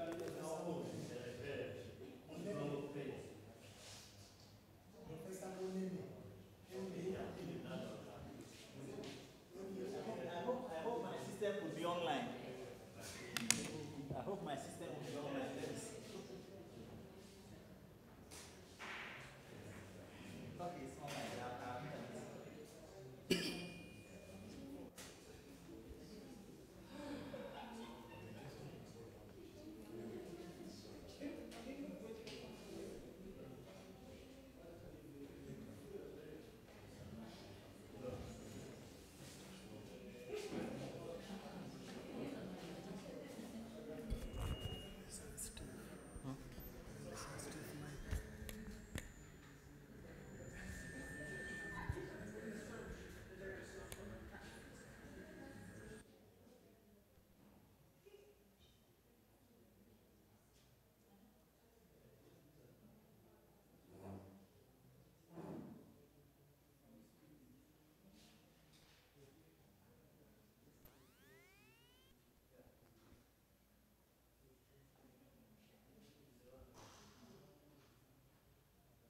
Okay, so he's here.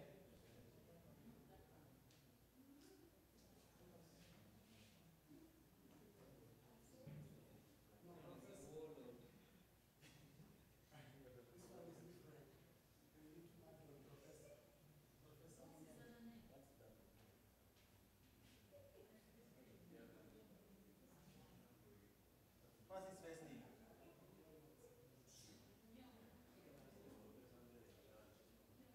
What is his first name?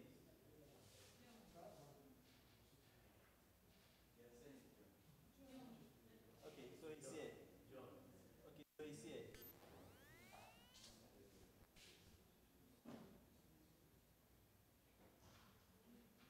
Now, as we go through all the things that is happening and his name is coming up, how many of them are related to books that he's published?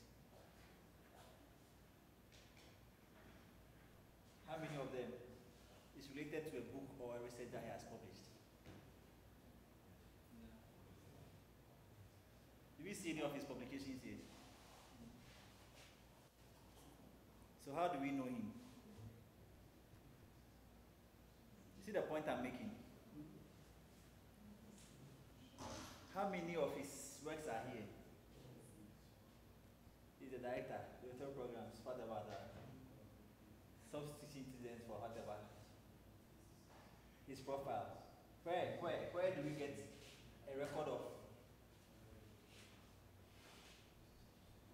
the things he's published?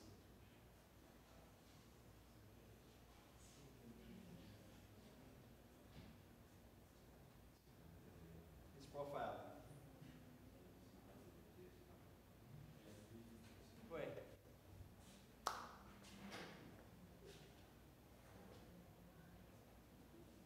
Now, do you see the point I'm making? Why are we not getting information about him? And the information that you even get about him, see where they are coming from. It's Kenya, eh? This is also Kenya. Kenya index. What about the things he has published? Why can't we even get one? You know him. No, you understand my point. You know him because he's in your area. What about those of us who are from West Africa? Because you go online and there's nothing he's published. You might hear the name, you want to see what he has done. There's nothing there.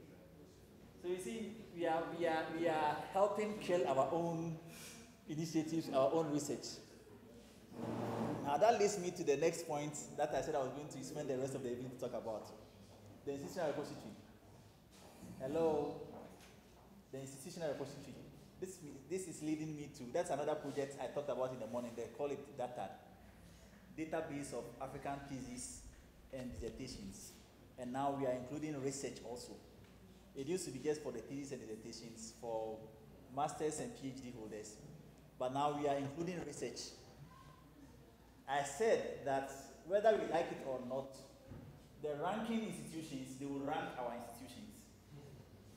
whether we like it or not, they will do it, and they will place us where we are at a disadvantage. Because using their criteria, they would always, it's like the story of the lion and the hunter.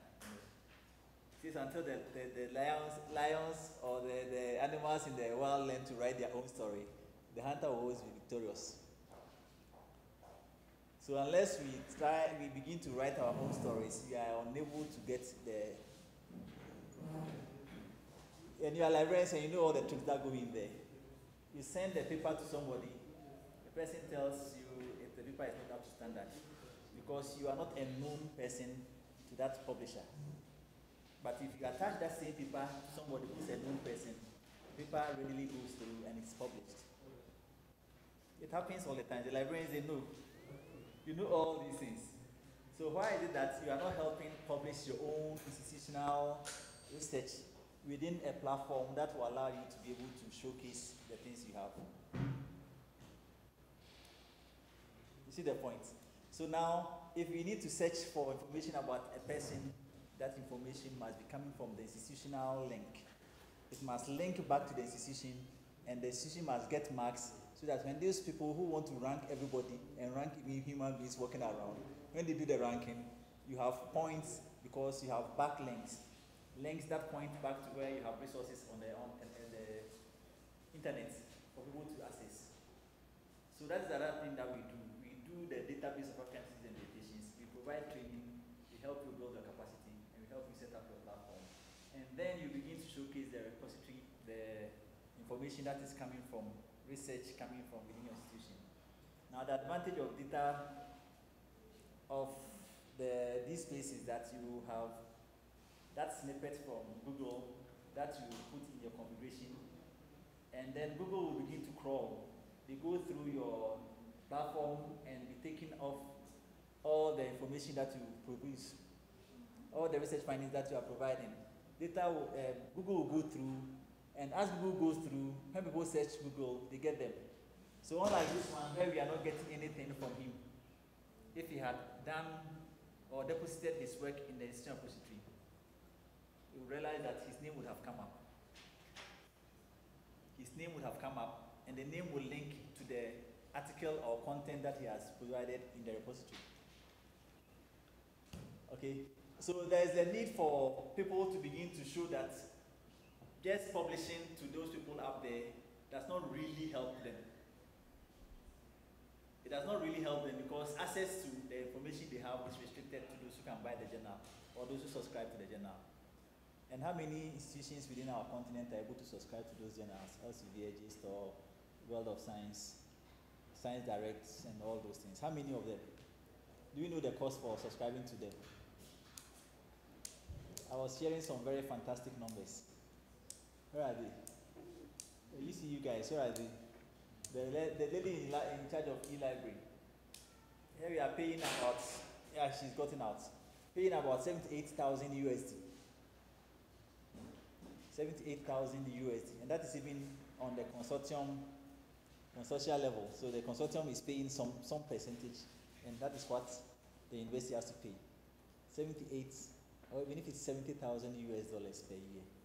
Who pays that amount? It's the students who are paying, is it not? And so the parents, they are the ones paying all these things. And somebody is leaving fat off the back of students and people in Africa. And yet our leaders, he was very charitable. He says they are what? They are what? That is very charitable. He's been very charitable with them. You see, we are copying blindly. We are copying blindly. We are throwing away our resources. I'm trying to remember the name. In Sudan, and then we did a search. And then there was, as for him, the links came with his works. But every one of the link was pointing to an institution in the UK or the US. Every one of the research that came, a lot of them came. Every one of them was linking to a university in the UK or in the US. Then I asked them, so what about your institution? The man is a lecturer here, he's known. He goes around giving lectures and all that. And yet all his research shows that none was done in Africa. But the titles of the research shows that they were done in Africa. Most of them were done in his institution. But because there is no institutional repository and they have, it's been made to publish outside there, all the links, so the universities out there are getting their credit for the work done. At the end of the day, the university, home university, no credit, nothing. So when the ranking comes, where would you be? If you are fortunate, you appear down there. If you are very fortunate, this is more than fortunate, then you are even not appearing. So that is very important. It's a very crucial thing that we need to look at doing. We need to look at putting up our institutional repositories. It's also an open source platform. This space is an open source platform. You don't need to pay anything. The only thing you need to pay for is the service of a server, internet access, and somebody to handle it for you. The other issue is on the issue of theses and dissertations. Now, which is the least issue here? How many people do you graduate within a year? Let's say you have 1,000 people in a year. You graduate 1,000 students in a year, and they keep the hard copies and keep them on the shelves. Next year, another 1,000 comes, keep them on the shelves. In 5 years, how much space will you be having left? And when they are like that and they are on the shelves, and people come, and they come and take them all off the shelf and then put them on the tables. The next morning when you come, what do? You go back and do what? Put them all back on the shelves.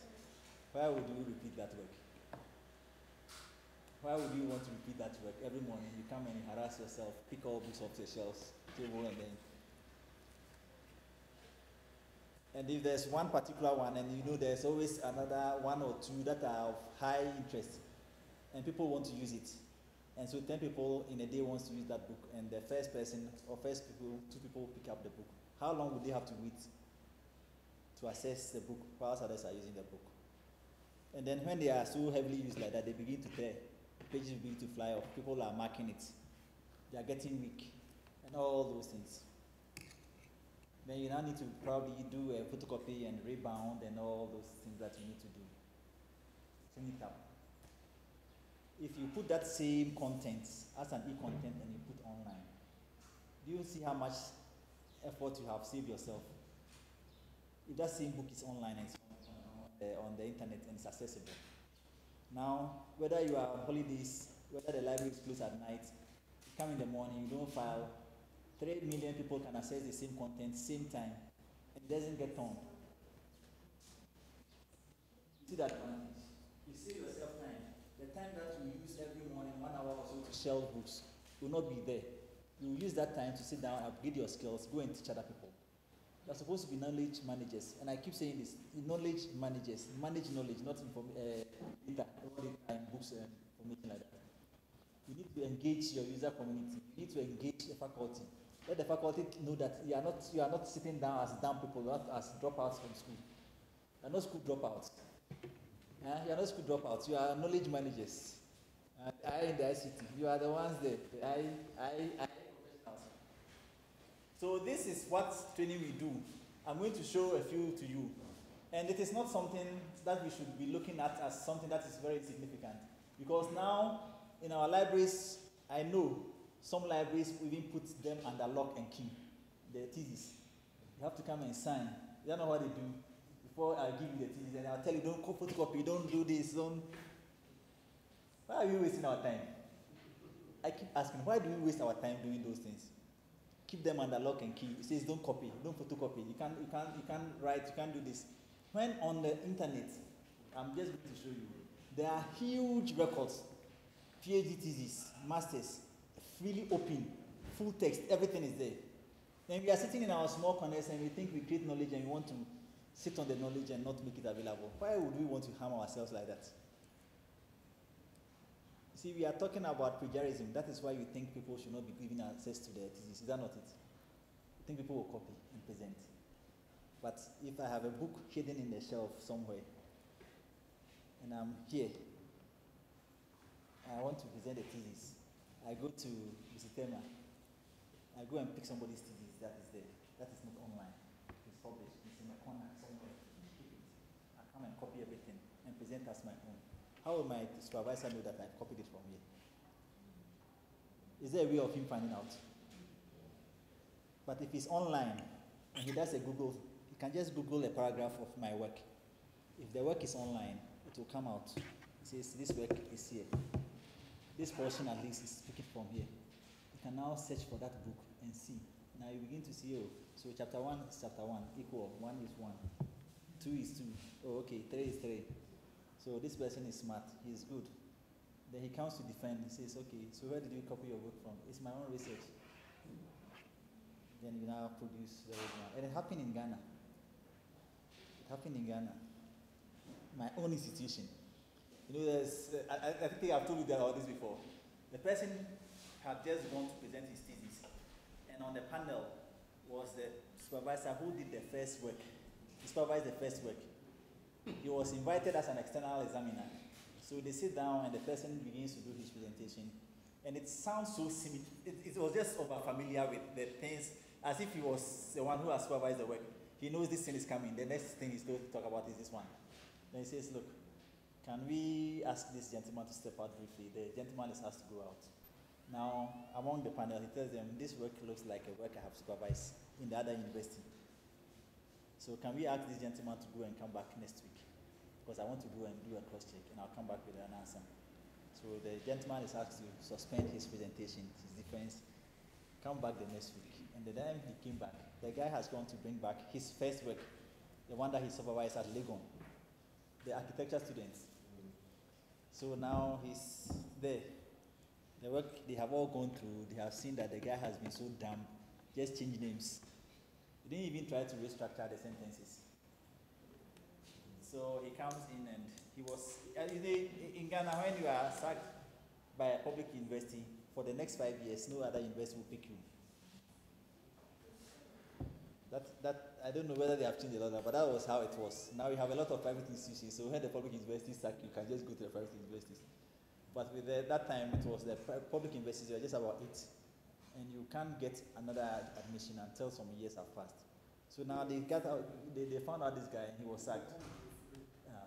He was sacked, and the level was the postgraduate level, so he has done the first degree, and it was also withdrawn. The first degree was withdrawn. But it was because the supervisor was fortunate to be there. If he was not there, the guy would have just gone to get his degree, he's gone.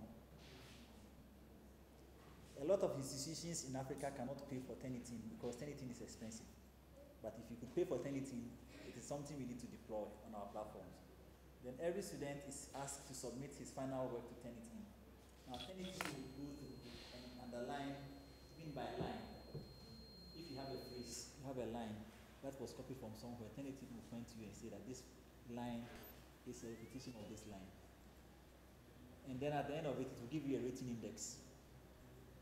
If the rating index is agreed by the university to be like 15%, if your work shows that you have copied, 15% of your work is copied and it's acceptable, that is fine. If it goes to 16%, you have to redo your work. If the work you are presenting, you submit to Turnitin platform, and it shows that the university says that the index should be 15%, which means that 15% of your work is copied and it's accepted. But if it goes to 16%, even just one above, you have to redo your work. You have to do all your work again and make sure that you come lower. And then you will be given the go-ahead to graduate. But a lot of institutions cannot pay for that one. So the best way you can do this one is to make sure that you get your thesis online. And once you submit your thesis online, any supervisor can easily do a Google of a paragraph. Random checks to see whether the work is already online and where it was copied from. Now to do this, it will mean that for an institution like KNUST, which graduates about 6,000 or so postgraduate students every year, 6,000. Every 6,000 theses that come would have to be uploaded to the platform.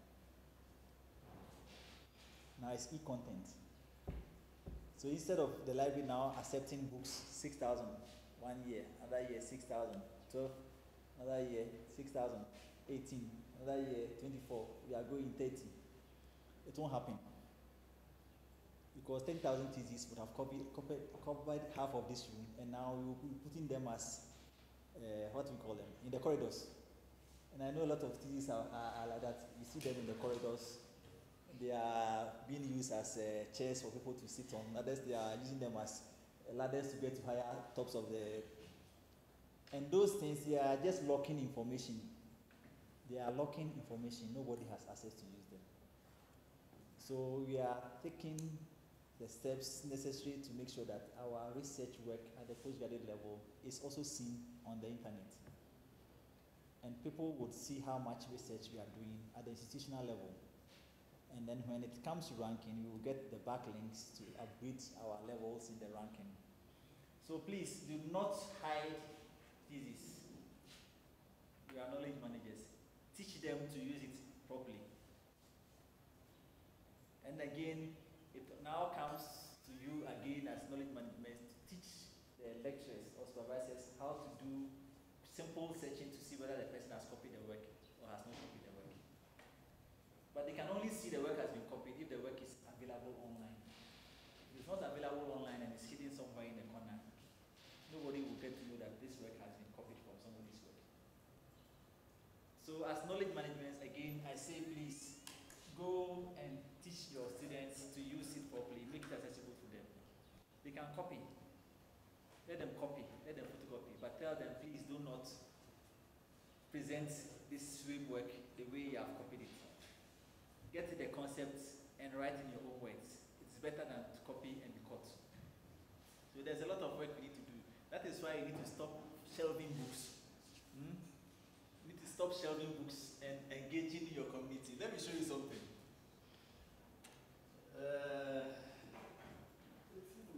Yes, please go ahead, I'm listening.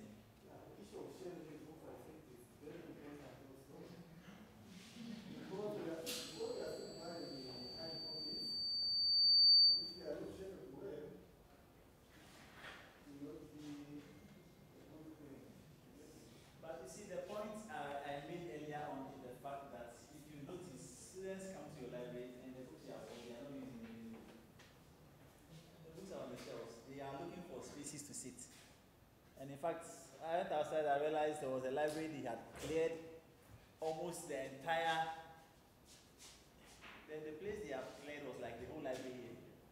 They have just cleared every book, every shelf. They have just cleared. And I've left the places open. The chairs that are there are even just a few chairs. People come and they are sitting on the floor, they are in groups, it's noisy. Actually, it's noisy. It's not like the normal library environment. They have cleared all the books there. They have just left the spaces open. People come, they are in small groups, they are doing discussion, they are talking, they are playing music and all that. It is because consistently they said that their records show that the books are not being picked by the students. Sometimes they come, they pick the book, they will not even use it. They go and they want the prop. They want to put the laptop on something that is high. So they pack the books and put the laptop there, or they put. This was a U.S. university. So the things, what resources is it they don't have? They have all the records they have, but the students simply were not interested in the books. They were not interested. They want I have an iPad. I want to use something to support the iPad. So I pack some books behind, and then my iPad is resting on it. I don't need the book. Uh-huh. For every published book, they have but you can look at the software, but you can't access it. You access it through a platform called Kindle, and you get it. Maybe that kind of arrangement was there, but you know that the people do not want that. Know that because the institution they are still buying the hard copies, bookshops are still selling these hard copies. And surprisingly, many of these hard copies they are published there. They are printed there. The printing industry is still struggling. You see, in the morning I talked about this platform. You see the number of books that are available on the platform.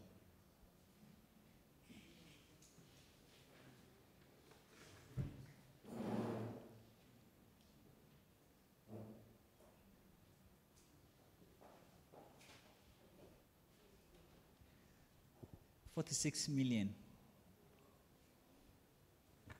So if a student knows that these books are available online, you think he would want to come to your library and waste his time? Come to the library and the librarian will shout on him or make him feel so uncomfortable. He would sit somewhere, get access to the internet, and do whatever he wants to do.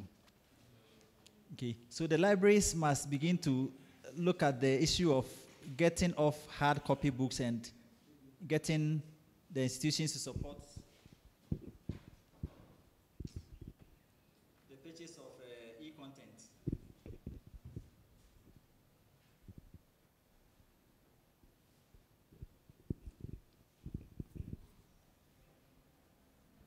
See, there are chemistry textbooks, there are engineering, mathematics, they are moving, they keep moving. And you see them moving. There are all types of books that are available. So these ones are available online. And there are a lot of other sites that are allowing people to get textbooks for free. So the issue of buying hard copy books, you must begin to look at getting licensing for soft copy books. Because if you buy 10 copies, a minimum class would have about 50 students. And you have 10 books. It means 40 are always at a disadvantage. You get the point? 40 are always at a disadvantage because the first 10 that pick up, the other 40 will have to wait. If the class is 50. And I don't know the library that will stock about 50 copies of a book. Maximum 10. Normally you stock maximum 10. Or at worst, 20.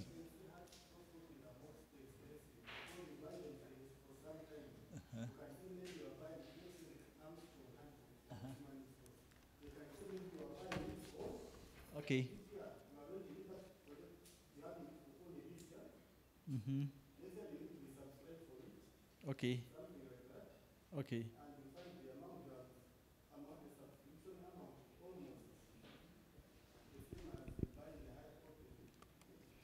Okay. So this is one platform that was set up my former institution.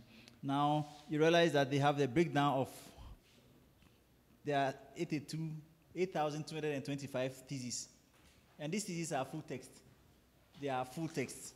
So one of the things that does is that if you don't have full text on your repository, you don't have STU. You want full text. You want everything that supports the research as well. So it's your normally you have the metadata, the abstracts, and then the full research from chapter 1 to the conclusion and recommendation. And then the tables that you were used for your analysis, you want that as well. Now we are asking also for researchers to do the same. We want them to showcase. I think I can put this one down for now.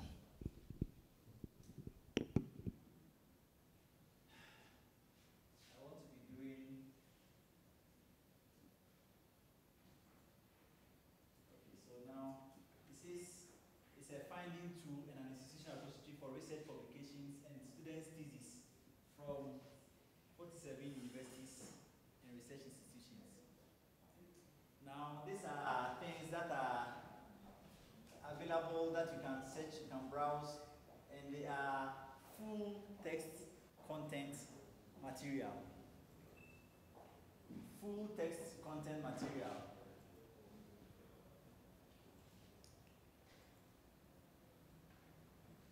Now you are looking at the hits per area. Engineering and technology, it means 166,000 times people have done a search on it. For medical and health science, 153,000 times people have hit for records or for research. And these I say are full text. So people are seeing them. And these are theses. Remember I said that it was theses. And they are open. And people are hitting them. And you are there and you have just a few and you want to flex. Excuse. You want to flex. Because you are thinking somebody will plagiarize your work.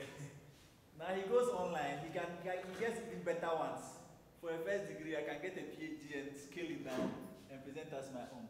I'm coming, I'll come to you, please. So you are seeing, this is it. Articles in journals, 384,000. Student thesis, how many? 270,000 plus. Conference papers, chapters in books, those who write book chapters, published papers, oral presentations with published abstracts, full text in DIVA, 325,000. And anytime you see this one, it tells you that it has the full text available. It is just one. No, I just wanted to know the website. Okay, I'll give you, don't worry, I'll give you all that. The other one, this is just one. I'm showing you some more. This is another one, ethos.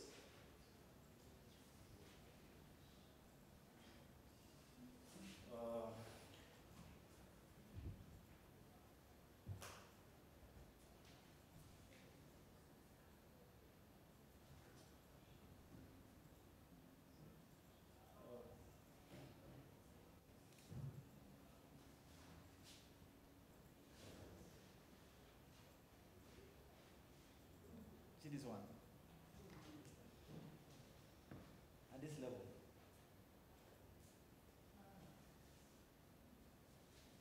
And it says, order a scan copy quickly and easily, or download instantly. Download instantly. So, what is the restriction here? Is there padlock and key? Is there a request for identification? So what are we doing? When we sit down in our corner, we have just about 1,000 theses, and we think we should restrict people, we should flex and let them see that yes, we are the librarians, we are owners of the knowledge. We are not helping ourselves at all. Seriously, we are not. Yes, dear.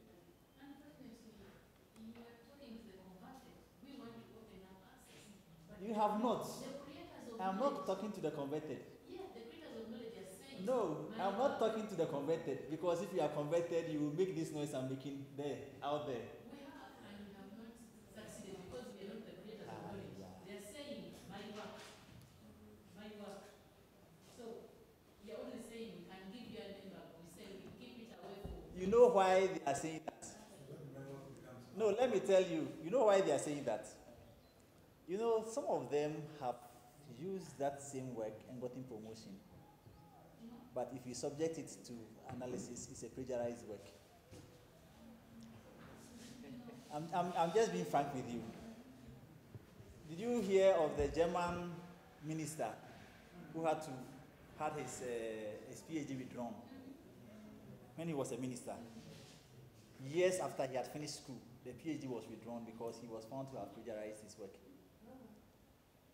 You see, these same people, they have done the same thing, they have gotten their promotion. So you want to expose them so that they are whatever is taken from them. It won't happen. It won't happen. And because at that time they did this publication, there was no way of exposing them like internet will do now. They will refuse to give it to you. So you face them. So I'll give you the basis for their refusal. Because you have done this for like, how many years now? You've been doing this for almost 10 years plus now. And the same excuses will come. But behind the scene, you realize that it's because they are afraid that they will be exposed. Okay. Even with the students' thesis, when we talk about them submitting, the supervisors are the ones who are refusing. Because you know why? When you are doing your research and you go and give it to the supervisor, say, I finished chapter 1. Says, put it on the table. 2 weeks, you go, say, I've come to check, have you finished my review? He says, well, I've done it, everything is fine. You know what you have gained. You have gained extra dust on your work. Because where you put it, dust has now settled on it. Nothing has been done.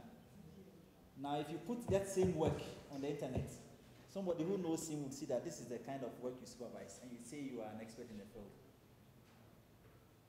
His credibility is now at stake. So he says, no, don't put that work there. Now, why would I not put a work that is at the master's level? Why would I feel shy about putting a PhD work online? because the supervisor did not do proper work. So the work itself is shallow. It's of no value. So once I do that, I'm exposing the student, I'm exposing the supervisor. I'm also exposing the institution. As an institution that is not serious with research. Okay, so they are doing these things because they are aware that now, once they go online, they are going to be exposed. So they will refuse you. So you need to stand on your feet and insist on this one. Now I'll show you again. Look at this one.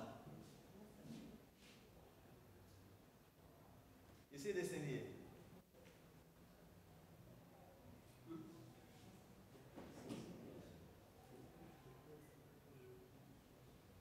You realize I talked about policy this afternoon. Then we were talking about the core team and what they need to strengthen their hand. Now this one went through Senate, and the Vice Chancellor had been converted. So he quickly pushed it through and had the council approve it. One of the requirements was that before you ask the university to sponsor you to attend the conference, the first point of the paper you are going to present must be here. Before a student will graduate at the master's level or postgraduate level, the research must be here before the person could graduate. Now this is a converted person.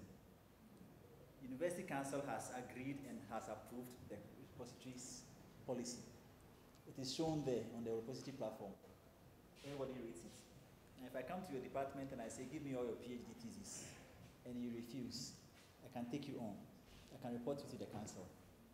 So now their hands are tied because they will never have time to read everything you put in the policy. You see the advantage you have? They will not have time to digest critically the policy. So the small things that you need, put it there. You say in fine print, like the publishers will do, in fine print. Let it go through, they'll approve. One of the things we did was that we requested the university's library link. I think yesterday, that time we were talking about it, the university's library link to be on the home page. And that is where it must be. It must not be under a menu. The university library's link, it must be on the home page and not under a menu. University services, and then you drop down and then the library is somewhere there. Or academics, or admissions, or whatever. The university's link must be there, up there. Library. About us. The Vice Chancellor's office, administration, admission, the library, somewhere there. Not under a menu. Because the library is a very critical service to the university. That is why when there's time for accreditation or evaluation, they will come to the university library and say, hey, what do you need? Get us the list of things you need so that we can upgrade it, so that when the people come, they will give us good grading. Why would they do that? Because it's one of the requirements for getting the university to run. So you must show that prominence also on your site. So this policy here helped us do all those things that we were talking about was our challenges. The policy, if you get a policy in place, approved, and the policy is clear on the things that must be done, that people cannot prevent you from getting access to the records, they will now come. And then one of the other things is that the policy stated that you publish here and it is accepted. It gives you almost an equal mark to publishing on the higher, whatever, impact journals. Okay? So now this is a policy that has been approved by the University Council. Would you challenge that one? That is the point I'm making. So that is exactly the point I'm making. You see, they are loud mouths. Excuse me for my, not that they are insulting, but they are people who will make noise wherever they go. Get them. They are the people you try to put on your side. See, the enemies, say bring them closer to you. And make sure you are satisfying their needs. Now they are the ones who will go and fight for you. Anytime you talk about something, sick time, academic board meeting, 5 minutes, can I have 5 minutes to do some small presentation? Do talk about small things. And then if that person is in the crowd, you see that the person will get up and make more noise about you than what you even said. Because he sees that you have been of help to the person. And anytime he needs information, he can come to you. So they are the things you do, get support, and then you continue. Now I was talking about the other ones,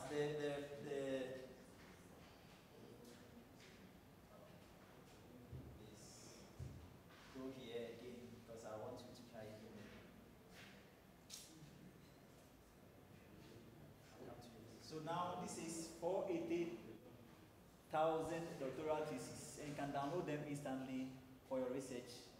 Or you can, if you don't want to download them, you want to order a scanned copy, which is not necessary anyway. If I can download on my system, why would I want to order for a scanned copy? That's one. And then the other one I'll talk about is this one. You see that one, it keeps it's even moving still. You see they are still adding. Just watch. You see it? You see they are still adding. So they add and then it gets approved and it's uploaded. Now at least we have about how many? 767,000 from 630 universities. So how much thesis do we have? How much records, information do we have that we can now see that you won't let people have access to it? You keep it here, they will lock it out there. Keep locking it, they will get information from out there, and then they will use it. So these are things that we are also trying to do. And we are trying to make sure that our own research is also showcased on a platform. Just like they are doing this and people are getting access to information. Now information is the oil or gold of our time. And knowing how to use it is what brings us the money. But for us, we have been like the proverbial take diamonds and put it in the catapult and use it to kill bears. Without knowing the real value of the diamonds that we're using as stones. See the point? So these things, they are there plenty on the internet. So let's try to project the information we have. Let's make it available to us. Let's make ourselves more useful for them. And then whenever they need information, they will come to us to request for the information. And that is what we want to do with the data platform. Before we leave here, I want all of you to go back and think about data. The platform that is like this one, that is displaying information from each institution as to what they have done in the area of research, in the area of thesis and dissertations. Set up a simple platform like this space, get that thing done, and then people will begin to have backlinks into the institution. If I do a search for my name, when I was with Tech, I have about 7 articles that I wrote that are in the repository. If I do a search for my name will come, but the links will be to the university. And it's about the articles I have done. That is what makes me known on the net, not for my Facebook account or my LinkedIn account or my Twitter account or some other pictures of me or something. It's about the research that was published on the institutional repository. Although it was published elsewhere, the links would always point me back to the institutional repository where it was first published. So as librarians and as knowledge managers, you are selling knowledge, you are selling information. Please think about this one and see how we can use it to support our work and to improve our status as information managers.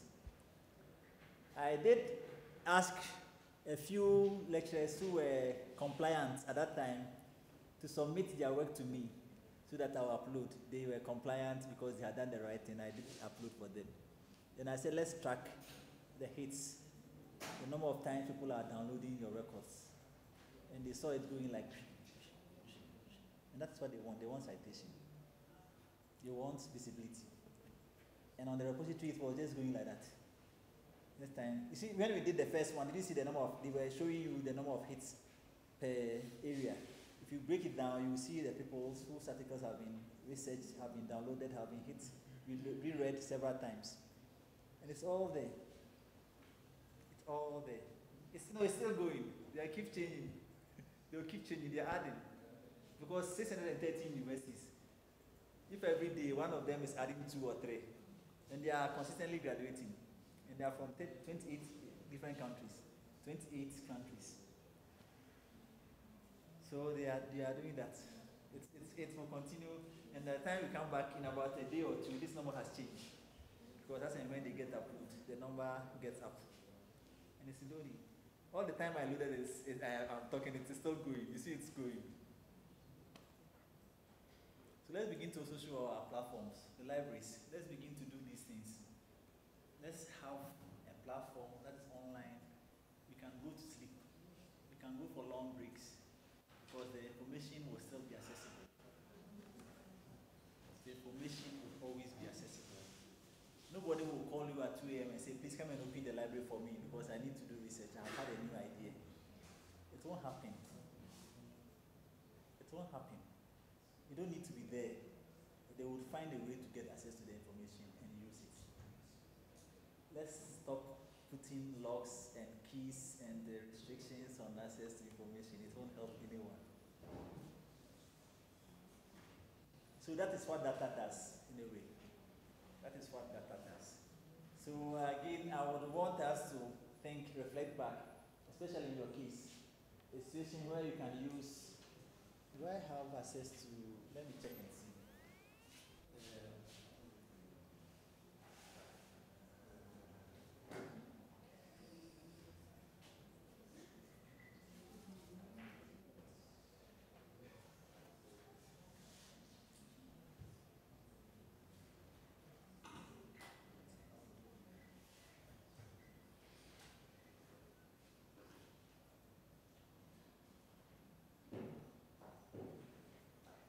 I'm just trying to let your minds rest on the things you have done on KOHA. That's why I'm giving you a different, something else that is different from KOHA. Because KOHA, I want you to also think about KOHA. See this one?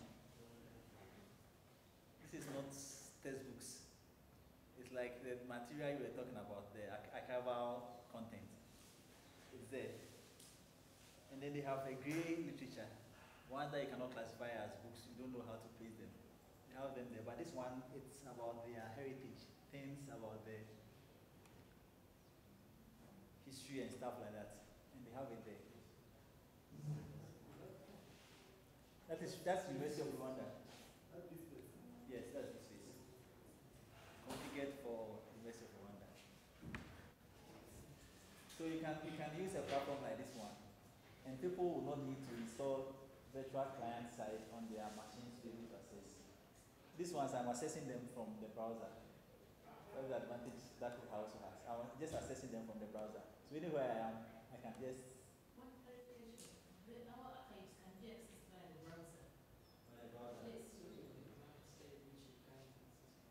But it's accessible. So I would rather suggest that you think about putting it on the repository because that will be more helpful for you. The repository will always give you the backlinks. Whenever people hit the site for those things, the repository will record them. And so when they are doing their, because if you have a Google dashboard account, you can go to the dashboard and you can link your repository to it. You begin to see how many people are hitting your site, from which geographical location. If you are paying for the services, it will give you even the sex of the person, how long he was on the site, whether he downloaded or he just viewed and went back. It will give you all that detail. And now, they are important because in KOHA, we will talk about the reports. Because it's these same reports that you now take to the vice chancellors or to the academic board of management or whatever, and then you are showing them, this is how much we uploaded, this is how many times people hit, this is how many times they downloaded, this is how many times we have been ranked or have gotten marks for ranking. That improves our standing on the so-called rankings. It gives you very good information that you can use as a marketing tool. I again will show you this one. See, take. It says that there are 380 conference proceedings, and the whole institution has 1539 research articles. And institutions like Tech, like Makerere. And for almost 10 years, you have 1,539 research articles published. Will you think of them as a serious institution? If I have money and I want to send my child to school, would I send my child to this school? Or if I am a development partner who has money for research, I want institutions that will help me do research. I will send my money to an institution that for 10 years, they have done only 1,500 research. See, and it's even more glaring when I go deeper, because there are 6 colleges there. There are 6 colleges, and on the 6 colleges, research, you realize that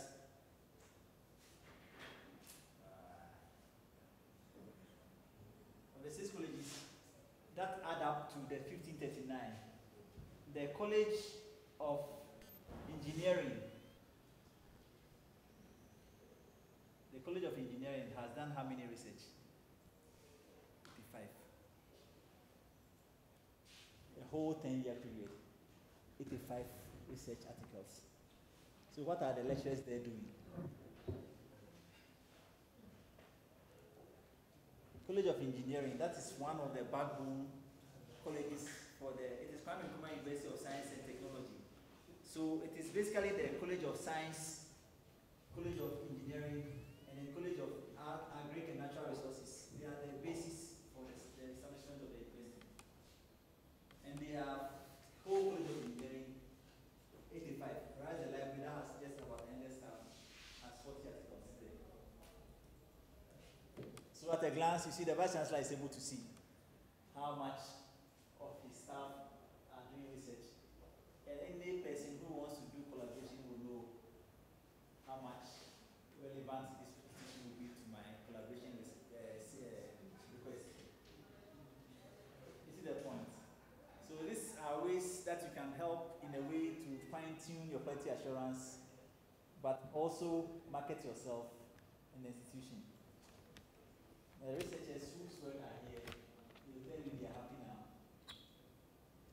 Any of the researchers who submitted their work, because their citations are corner. Their citations are corner.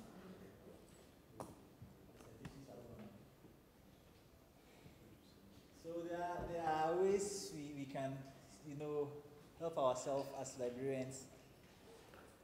Though we are converted, let's get more people. Let's do the disciple work.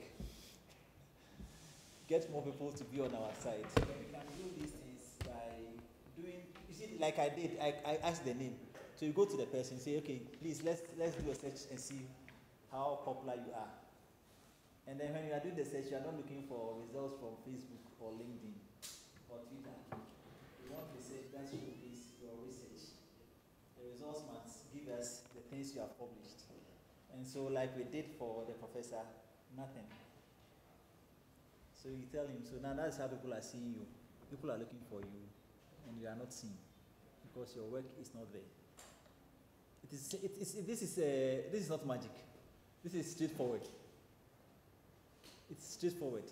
Probably when you go home, you can also search for yourself to see how you are seen online. Search for yourself and see whether you are also seen online as people who have done research. Or it is only Facebook that will come with Facebook pages and pictures and all that. So this is a way of marketing. It is a simple way of letting people see how serious they are seen as outsiders seen by outsiders as researchers or as experts in their field of endeavor. I hope you got the links. Should I give you the links? The links for the repositories, these ones.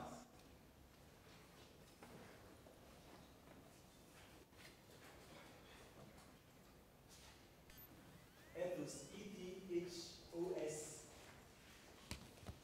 E-T-H-O-S. This one. .bl.uk. Those who wanted to buy .bl.uk.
liver-portal.org.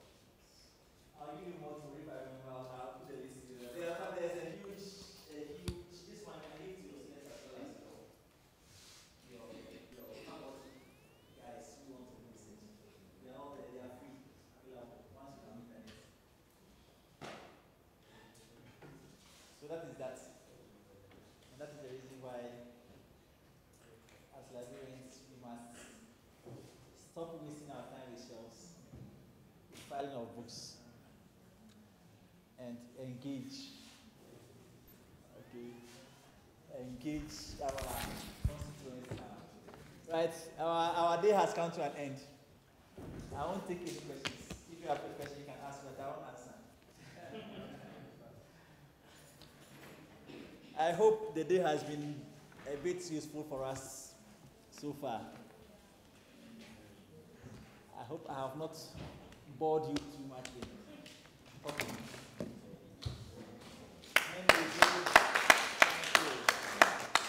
Please, when you go home, be thinking about the things we have discussed. Tomorrow and the next day, we are going to be practically working on the platform. We'll be doing hands-on. If it's possible to come with a laptop, great. If it's not possible, we'll still find laptops. There are laptops around here, you would make use of them. There are desktops, sorry. We'll make use of them, and then we will practice. It will be just practice, practice, practice. There are a lot of things under KOHA we cannot cover. So we'll do the basic ones. But like I told you, KOHA has a lot of documentation. You won't get stuck. There are a lot of documentation, there are a lot of users online who will always support when you have problems. We will create a group here, a combination of both IT and librarians. I have a lot of WhatsApp groups, Sudan, Mozambique, whatever. I am bombarded. Sometimes when you ask, you are commenting and I'm not responding, so that I'm ignoring you. There are so many other groups I'm responding to at the same time, and so eventually I get to whichever group I have to go to. Thinking that the same thing. So we create a group, and then when there is a need for anything, if you have an experience that is nice, please share. If you have a challenge, share. Let us create a knowledge base together. Let us move on together. I thank you all for being here and listening to my boring lecture the whole day.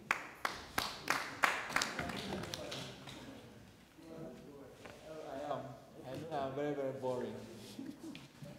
All right, so please have a good night's rest, and let's meet tomorrow. I haven't gone yet, so if there's anybody who still wants to have something cleared, please, I'm available for the next 30 minutes.